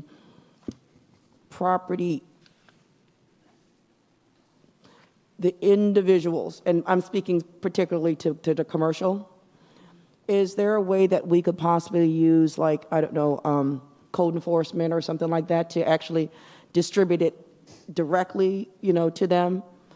I don't know. I don't know what that's going to be, right? But I mean, I'm thinking that they are driving around town along those corridors, and if we had flyers, maybe they could just give it to the, to the manager or whoever the owner is, that's there. I don't know if We'll that's figure something out. right. Okay. We'll figure something out. Right. Thank you. And then to follow up to what you were saying, Meryl, excuse me, Nadia. Oh, sorry. Meryl, I know we added on our phone system, right, another line for like events. Yes. Is this one of those that is being on there? Is this being in? I should say. I will be perfectly honest with you. Lamar did the recording, and I would have to listen to it. So if not, it will be added tomorrow. This could be something that's relatively simple, right? That we could say, to hear events or so. Maybe that could just be posted because it is an event, and it is so important to the community. And that is one of the things that we have put in our newsletters is all the many ways you can get information from us, whether it be, excuse me, phone line, YouTube, every opportunity. We continue to remind people that we are available to them, and their information is being disseminated in a number of ways for everybody's convenience. Yeah, I'm just thinking, as we're going through additionally are the resources that we do have and how we can maximize that as best as possible to get this information out. Also, bear in mind that this information will be available to be passed out at this weekend's Easter extravaganza. Yes. And then again, the following Friday is going to be our last sunset. Well, it's the last Friday of the month. That'll be over, wouldn't it be? I'm sorry, what? It's the Friday before, okay. Yeah, so the night before will be the sunset celebration. Yeah. So the information will be available then as well. Yeah, but with that too, we don't normally get a lot of residents. A lot of that is, people who are looking to do something on a Friday night. Well, I'm just saying. Absolutely, but you know what, our I'm not saying that it's not viable, but I'm just, we want to make sure that we have a targeted audience for what we have here that's affecting us here, that's all. Absolutely, and you know what, even if we get one or two more people in, it's one or two more people who wouldn't have known. Absolutely. So we will pursue every avenue. Appreciate your comment. Okay. Yes, it is. It's going to be on all of our live platforms too, so people who can't actually be here can watch it. Okay. That one. Yeah. And just an additional plug for the workshop. For those who may not necessarily be able to attend, we accept comments and feedback and opinions and thoughts before, during, after, any time throughout this entire process. So feel free to reach out to us if you're only able to view it from your location and you can't attend personally, but you have a question or you need some clarifications based on something you heard. Please, to the public, please reach out to us because we want everyone to be involved.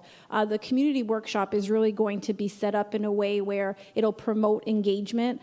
Yes, we'll ask everyone to sign in so that we have their name and their contact information so that we can follow up with them. But I was just speaking to Kimley Horn. Really, their goal is to make sure that they get to everyone that attends so that everyone has an equal opportunity to speak. So we will be asking everyone to fill out pink cards, but that's just so that we have your information and we're able to distinguish. If you're providing a comment, is this comment coming from a business? Is it coming from a resident? And so that we're able to make that connection. So the community workshop will be set up in this room. Everyone will have the opportunity to speak. Kimley Horn will be presenting. If I'm saying anything incorrect, let me know, because I know it's your show. But really, the goal of it is to promote as much engagement as possible. I'm just going to jump in for a second. I'm sorry. As people are filling out the pink cards, like these pink cards for this evening, or the cards for this event, those email addresses, people are asked to provide their contact information. I also add those email addresses to make sure that people who are clearly already engaged continue to be engaged through our outreach. Okay, Commissioner O'Rourke, you got one more comment, and then I need to go to these public comment cards, just to let everybody know we still have two public comment Nadia, cards. a question here is we've gotten a little off track talking about the event. An affirmative vote on this motion to approve here would delay the end of the, I call the moratorium. Is that correct? No, that would be a separate action that would need to be taken by the town commission. Right now, the last effective day of the zoning in progress is May 19th. May You have to 19th. get a motion on that one too, an extension. Or when it's closing. May I? I'm done, thank you. All right. Commissioner Thomas. This is for the town manager. This event is being hosted at 10 o'clock. Okay. Would you please make sure that there's coffee here? And that we have some type of refreshment, donut, a muffin or something. Because at 10 o'clock, we need coffee and something to wash it down. This is going to be tough on us. Thank you. Okay, I do have 2 public comment cards I'd like them to come up on. So Miss Mary Beth Taylor, please come on up.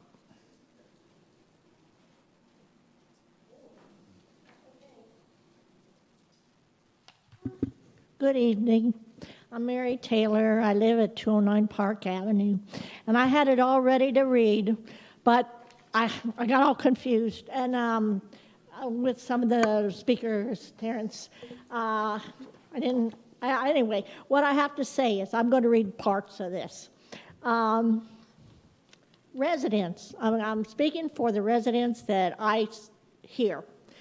They're confused, angry, and frustrated about what they perceive as the selling out of their town to developers who want to build higher and higher buildings to make more and more money.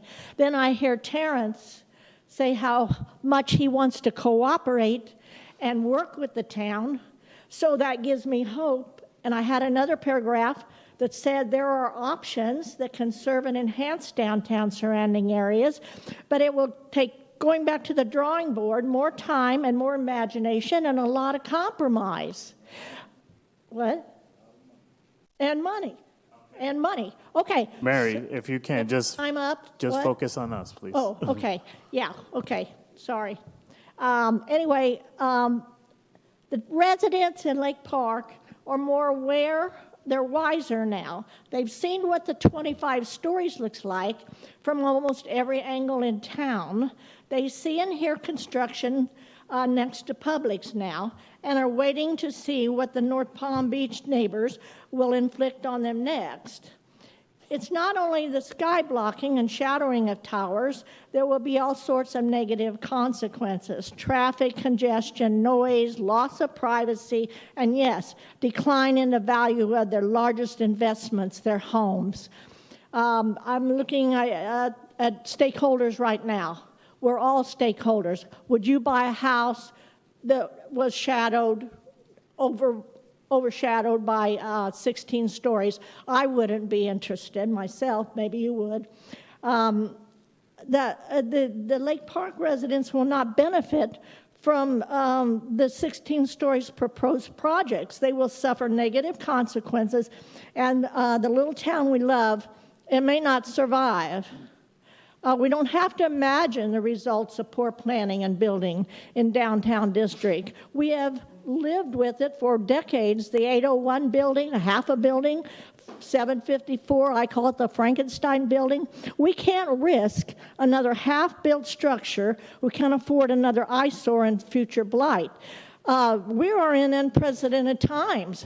With the economy and the political environment, who knows what will happen next as far as building supplies and equipment and labor.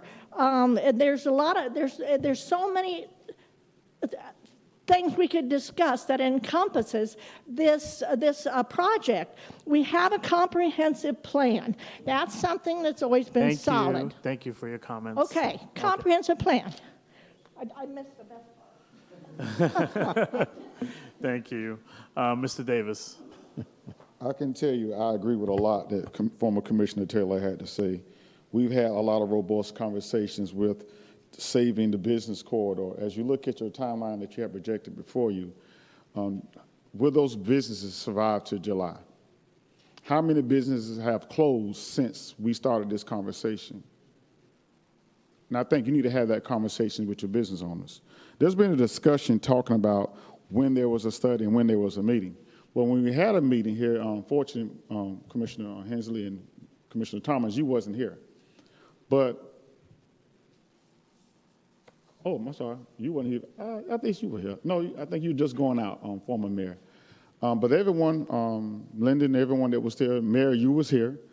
When we had this meeting to talk about the density and the traffic and all these things that was taking place in all these public meetings, and they had approved the code, no one brought this up at the time as a concern. No one said anything. No one said not one word. That was the time to bring this up over 2 years ago. Construction costs, just like Commissioner Taylor said, has gone up. When we came to the city, it was $180 a square foot. It's about $320 now. Now you got tariffs. The town cannot lose. We're going to continue to work with the town no matter what. There is an effort to stop progress without asking questions. But I'm asking you to fight progress, to fight for something, but use the real information. Don't let folks throw you into a battle against each other in your own town. Get the information and put people to work. What I do like about the timeline, and my only question and concern is that the engineer that you hired was working for us. The engineer you hired was, when you hired tonight, working for us. Did you know that? Yes. I want to know, do we have any issues with that? And once you do this timeline that you seem to support, which I totally don't support, when you do the public workshop, how about this big imagination with keeping the public involved was what we all want to do so bad, right? Because I sat in your seat for 6 years in another city, and I've always kept the public involved, but you've done that. But every time people don't get what they want, don't start another meeting all over again. But how about you add on that day a tour of downtown?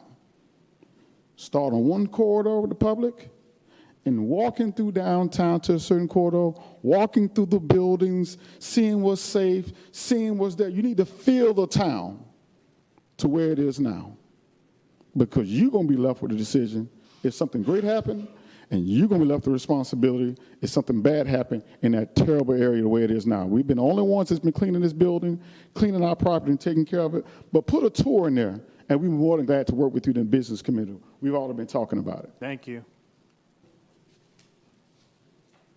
Okay, that's all the public comment cards I have. We've expressed all our questions to staff as well as Kimberly Horn. Thank you again for having your discussions with us on your scope of work. We appreciate that. Thank you. And with that, if there are no other questions, I will entertain a motion. I move to accept Resolution 2104-25. Do we have a second? Second. We have a first and a second. Any other further discussion? Yes. Commissioner O'Rourke. Yes. I've heard a lot of discussion about all of the negative impacts with regard to these projects. Nobody's mentioned the most important. Don't leave now, Mary. This is the best part, like you said. The most important thing and the most positive thing about these projects is that they will bring in an incredible amount of revenue to our town so that we can do all of the things that we talked about 10, 5, 3 years ago when I was here. And that's why I'm back here. I didn't get elected here because I suddenly became somebody in favor of development. I got elected here because I am in favor of the development because it will save this town. That's it. Thank you. Any other comments? Commissioner Linden. Thank you. Well, I agree we need development, but we may not need the heightened density that's proposed. We could use the money, no doubt, no argument there. The residents have spoken to just about every commissioner up here, and their sentiment needs to be heard. And I'm going to put that right into the last public workshop that I came to. I was astonished that we couldn't interact. You've got hundreds of people out there, or 50 at least, that want to come to this workshop and get answers or be able to talk. They don't want to stand up there for 3 minutes, voice their opinion, and hope that we're listening, we're not on our phone, we're not checking emails, whatever the case may be. So I don't know how you plan on running the workshop, but I'm sure your presentation will be excellent, but it needs interaction. They're not coming here just to voice their opinion. They do that on Wednesday. So in the last workshop, I asked the definition of a workshop, and it was 5 or 6 people sitting up at the dais and the other people getting a chance to voice their opinion. That doesn't work. We need to be able to talk to them. And this format will not work for that type of a workshop. All set? Yep. Okay, thank you. Vice Mayor, anything? Okay, you already said, okay, thank you again. Thank you. With that, we have a motion and a second. All in favor? Aye. All opposed? Nay. Okay, 4-1, resolution passes. Town attorney comments. I don't have any comments. Okay, thank you. Town manager.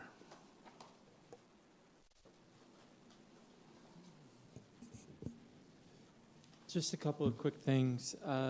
For the community's purpose, Town Hall will be closed, and all Lake Park offices will be closed this Friday, April 18th, 2025.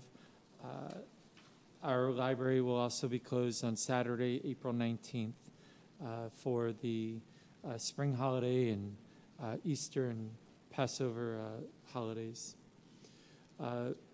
With regards to the Easter extravaganza, the town will be hosting this event on Saturday, April 19th, 2025, from 10 a.m. to 12 p.m. in Kelsey Park.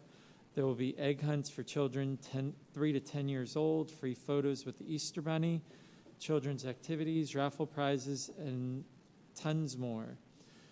Also, our public is invited to attend the celebration of our National Arbor Day event, which will be Friday, April 25th at 10 a.m. In Kelsey Park. We will be also doing a tree planting. And I appreciate Jamie's hard work on working with our local community on the type of tree that we may be able to plant there. So thank you. God bless you. Bless you. As mentioned earlier, we have a sunset celebration on Friday, April 25th from 6 p.m. to 9 p.m., also in Kelsey Park. It will feature On the Rocks. And of course, there'll be food, art, and crafts vendors. And then, as we've spoken about, the PADD public workshop or community workshop will be held on Saturday, April 26th, starting at 10 a.m. here in Town Hall. Again, this will be a community workshop, a public workshop. It'll be led by the consultant. The town commission will not need to sit here. It won't be. It'll be a community workshop to engage. And again, those that are in attendance will be asked to fill out a card just so that we can track who they are, where they're from, and allow the consultant to utilize that data. So that's what I have. So I appreciate it, and thank you. Thank you. We will move on now to... Oh, Mr. Mayor. Yes, sir. One more thing real quickly. Go ahead, please, sir. Yesterday, we did have an excellent meeting with the Business Development Board. We did a ride-along with a couple of members. I want to say thank you to our staff who helped with that. We jumped on our bus, and we showed them the different areas of our community where there's opportunity for job growth, and talked to them about our community and how our community has an excellent workforce. Our local schools are walking distance from our homes, and really advocated for new business here in our community, including some of our industrial areas and parks that are looking for tenants. So again, I just want to say thank you to staff, but importantly, I want to say thank you to the mayor for also participating and really helping to set that up. He has meetings with the BDB directly, and that's where this meeting came from. And it really is an opportunity to bring business and jobs and higher wage opportunities to our community, and we appreciate that. So thank you, Mr. Mayor, and thank you, staff. Okay. That's what I have. Thank you. Commissioner comments. I will start to my right end with Commissioner O'Rourke. First and last. This is a difficult time for me right now. I have a lot of experience with this commission before, and I'm dealing with the fact that this is not the commissions that I've been on before. This is completely different. Tonight was very difficult to have people accuse me of being a tool of the developers. That's not my interest. My interest is and always will be the residents of the town of Lake Park. In particular, I'm very concerned about young families in this town because I think from my contact with younger families in this town, they're very excited about development in this town because it gives them and their children and their family the opportunities to experience a better life. And my belief is that without these projects, we're not going to get there. We all seem to be ready to delay these projects. You've heard some comments tonight about the change in the cost of these projects. It's easy to say, no, we don't want to do that. It's easy to be the town of no, but it's not easy to look at all of the issues and the complexities of the issues and resolve those issues in a positive way. I apologize to any of people who feel as if I've stepped over the bounds of civility. That's not who I am. And I will continue to serve my community because I was elected to do so. And I will continue to represent the interests of the people that come to me and voice their concerns. Thank you. Thank you, Commissioner O'Rourke. Thank you. Commissioner Thomas. Town manager, I wanted to find out, do we do annual minimum commercial maintenance standards, property standards, like where maybe code enforcement goes around and looks at commercial properties to make sure they're meeting commercial property maintenance standards? And we have Nadia. I have on her Nadia way. coming up, but we have talked about touching all commercial businesses, and in fact, we were talking about that earlier today in the CRA district, and working to do that on an annual basis. And so we've talked about that, since I've been here, but not. Yes, and the code officers do have their designated areas, so that is actually ongoing as it relates to property maintenance standards. So yes, that is something that the code officers do address. Because I would tell you, I've been looking in our community, the commercial, and if residential property owners are are feeling it and looking, and not feeling that there's equity in what's happening. When we look at commercial properties, especially they're on our major thoroughfare, and when they look, well, the landscaping is dying, or there's nothing there, or there's trash, or there is shopping carts, that doesn't give a good view of the town, either, because those are our major thoroughfares, so people are actually driving and seeing that. So I feel that that really needs to be addressed, i.e., here's an example, the new road that, what's that road now, 12th? The Now that Park extends Avenue over- extension. Yeah, that extends over Congress Avenue. Yes. Going, the Park Avenue going extension east. that connects. Yeah, 12th exactly. and- yeah. There is a lot of trash and debris that sits on both sides of that road. And they have the decorative grass that's there. There's stuff that's being dumped that's along there. Then I just come into town, and recently I was at the 7-Eleven, right? Landscaping is dying. All you see is sand, that's there.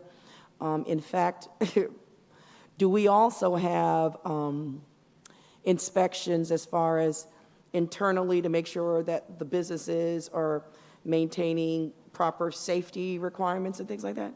So no, we no longer have the interior inspections, but for when the new businesses open, or if there is a change in their application where it does, open up the inspection requirement. Yeah.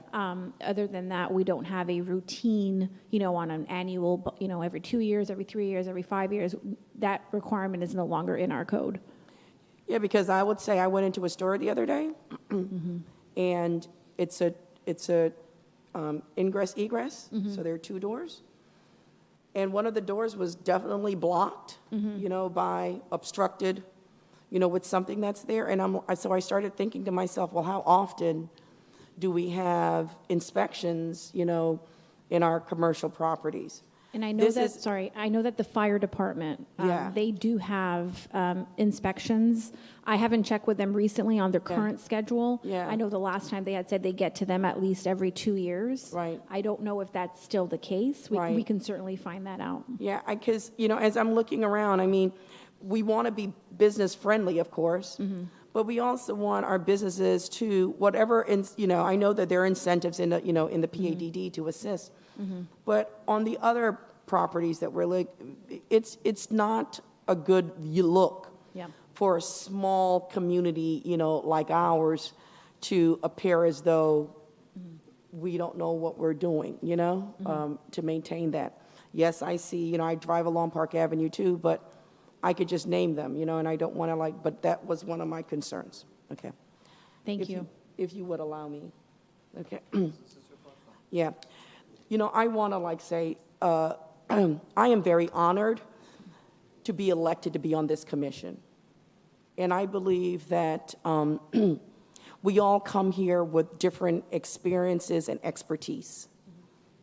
And there may have been individuals that are on this commission that may have never been on the commission before, but then when they first started too, they weren't on the commission before either. There was a beginning date for when they became elected officials. There is a learning curve that's here, but I think that should not negate what all of us bring to the commission. And many of us have a lot of experience with government and all level of government that's here. It should not have a reflection on the decisions that we are making, because at the end of the day, the decisions that we're making we're making it for our community, because our community has come and said to us as elected official, I want you to represent us. Okay? Sometimes that representation has to be a hard decision. What is going to be the overall goal for the community. But again, at the end of the day, the people that put us in this seat are the people that we have to respond to. It's called representation. I would like to say to all of the residents that are out there who took their one vote and voted for me, thank you. I really appreciate that.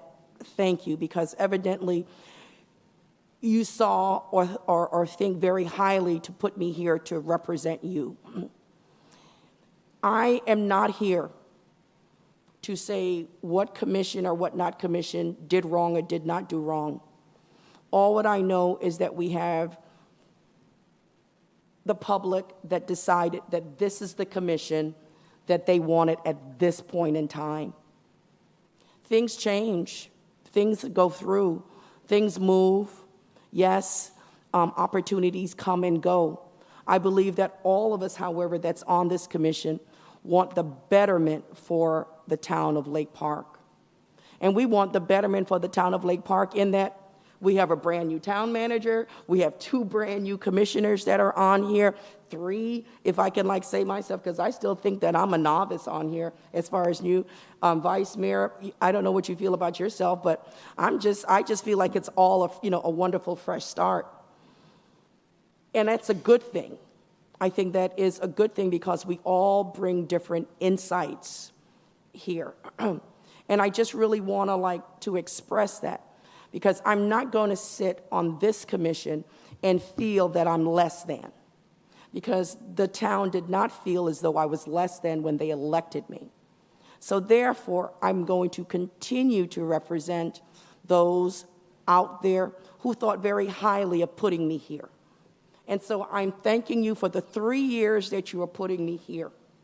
If you don't want to be here, we can do what we all do, and that is resign or quit.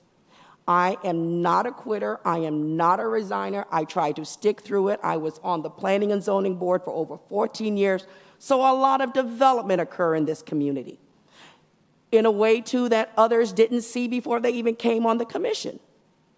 I would like to say that I feel that I am a valuable asset to this community. I think that all of us that are on this commission are value to this community, and I want us to move forward with the benefit and the purpose of making our community being the best place to come, because it is the jewel of the Palm Beaches. Thank you. Thank you, Commissioner Thomas. Commissioner Linden. All right, thank you. We'll do this. We'll try, yeah. Hey, a couple things. We attended the groundbreaking. Michael was there. Michael, I was boxed in by Michael's, but it was a nice time. Got some great pictures. Met some great people. Since then, had a large amount of questions from the residents, none of which worth going at this point, maybe at a different meeting, but very nice. The other thing is Arbor Day is coming up. And if you haven't been to Arbor Day, you owe it to yourself to come and watch those kids. It's great. Let me go back to groundbreaking for 1 second. I want to thank the town manager for including the Planning and Zoning Board. John Burchett showed up. He was thrilled to death to be included. Just wanted to let you know that. So when the invitations go out for Arbor Day, give us some thought to inviting both the tree board and the planning and zoning. And when you're deciding on a tree, you know, we have an almost arborist at our disposal on the tree board. And last, we've got the Lake Park Historic Society on the 29th. It's a Monday night, 6:30, free refreshments. We're going to have something different this month. We've asked residents to tell us their fondest memories of Lake Park, and we're lining them up. So it's going to go all over the place. So it should be a lot of fun. And again, thank you for the clarification on the meeting. That was number 1 on my list, because the last one was a pure disappointment where the people could not interact. They left here so frustrated because they only had 3 minutes to voice their opinion. So thanks for that clarification. Mr. Mayor, I'm all done. Thank you, sir. Vice Mayor. All right. I thought the first thing on your list is going to be the Easter egg extravaganza, knowing that you're going to have a table there that my daughter's looking forward to. All right. I want to just talk a little bit about just two things. The Lake Park Music and Music Festival that's coming up on May 24th. I had a question, just a couple of things. You can get back to me if you want. But is that a Lake Park event, or is it a vendor like leased out to? It's actually a third-party event. Third-party event. Okay. So I reached out to him to get him priced because I wanted to see if Lake Park residents were free for the event, but he told me that it was $15 ticket, VIP $35, because the money goes to a local charity. So I think my question will be, local charities are the local charities, and I asked for that, so I'm waiting on the answer. Maybe staff can find out. It's those local charities here in Lake Park, and I just wanted to know if that money getting donated to local charities in Lake Park. So that's one thing I would like to find out on that. I'll answer that for you. My second thing, well, I'm going to skip around. My third thing is because Commissioner Thomas brought it up about the downtown area. It would be nice, and I think I talked to the town manager about this, if we can, when a new business is opening up, and I know they're getting things developing up, but if we can make it look a little nicer by putting signs up, coming soon, or something that will give the residents some kind of excitement to know that a new business is coming in town as they're getting things together. My last thing is that former Vice Mayor Castro talked about this, where hurricane season is approaching. And so last year we was a little bit, had a rough landing there. So I don't know if Jamie working on it, but if we can have an operational guide to the commission on protocols if we're in the warning or anything that we need to know, because I understand that the town may have one for the town. However, when you guys shut down, we do get a lot of phone calls. So we want, as a commission, I'm pretty sure we all want to know what's going on and what to tell the residents. And that's all I have. Thank you for that, Vice Mayor Hensley, my apologies. I'll be brief. Oceana Coffee, they opened the doors. We are very happy to have them in the town. They had their sip and shop about 2 Saturdays ago, I believe. I went by there. I spoke with Amy, who's one of the owners, and she indicated to me that they had a big following, a big attendance for their sip and shop. They were very welcomed by everybody and all the residents in the town. It's very happy to see that the word has already gone out for them. Very happy to see how welcoming they feel, and also that we have a new business in town that we've invested in as a partner, and that now we're seeing the returns come back in. So that's the kind of situation that you want to be in: partnership, relationship, as well as a business that you know will thrive. And I really believe she will. Her and her husband Scott have done great things up in the North End, and being here in Lake Park will be no different. And we're happy that they are our home hub for their business as well.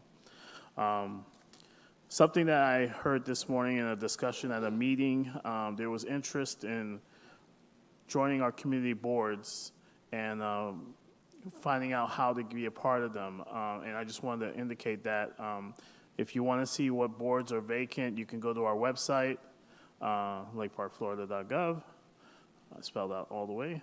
And they should have information there, all the different boards that we have.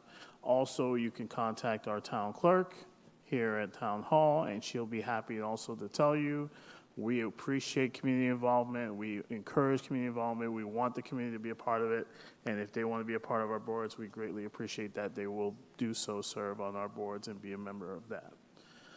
I also want to thank that the town manager said for yesterday, the BDB board, for visiting our town yesterday and taking a tour. I really appreciate staff, how you handled things.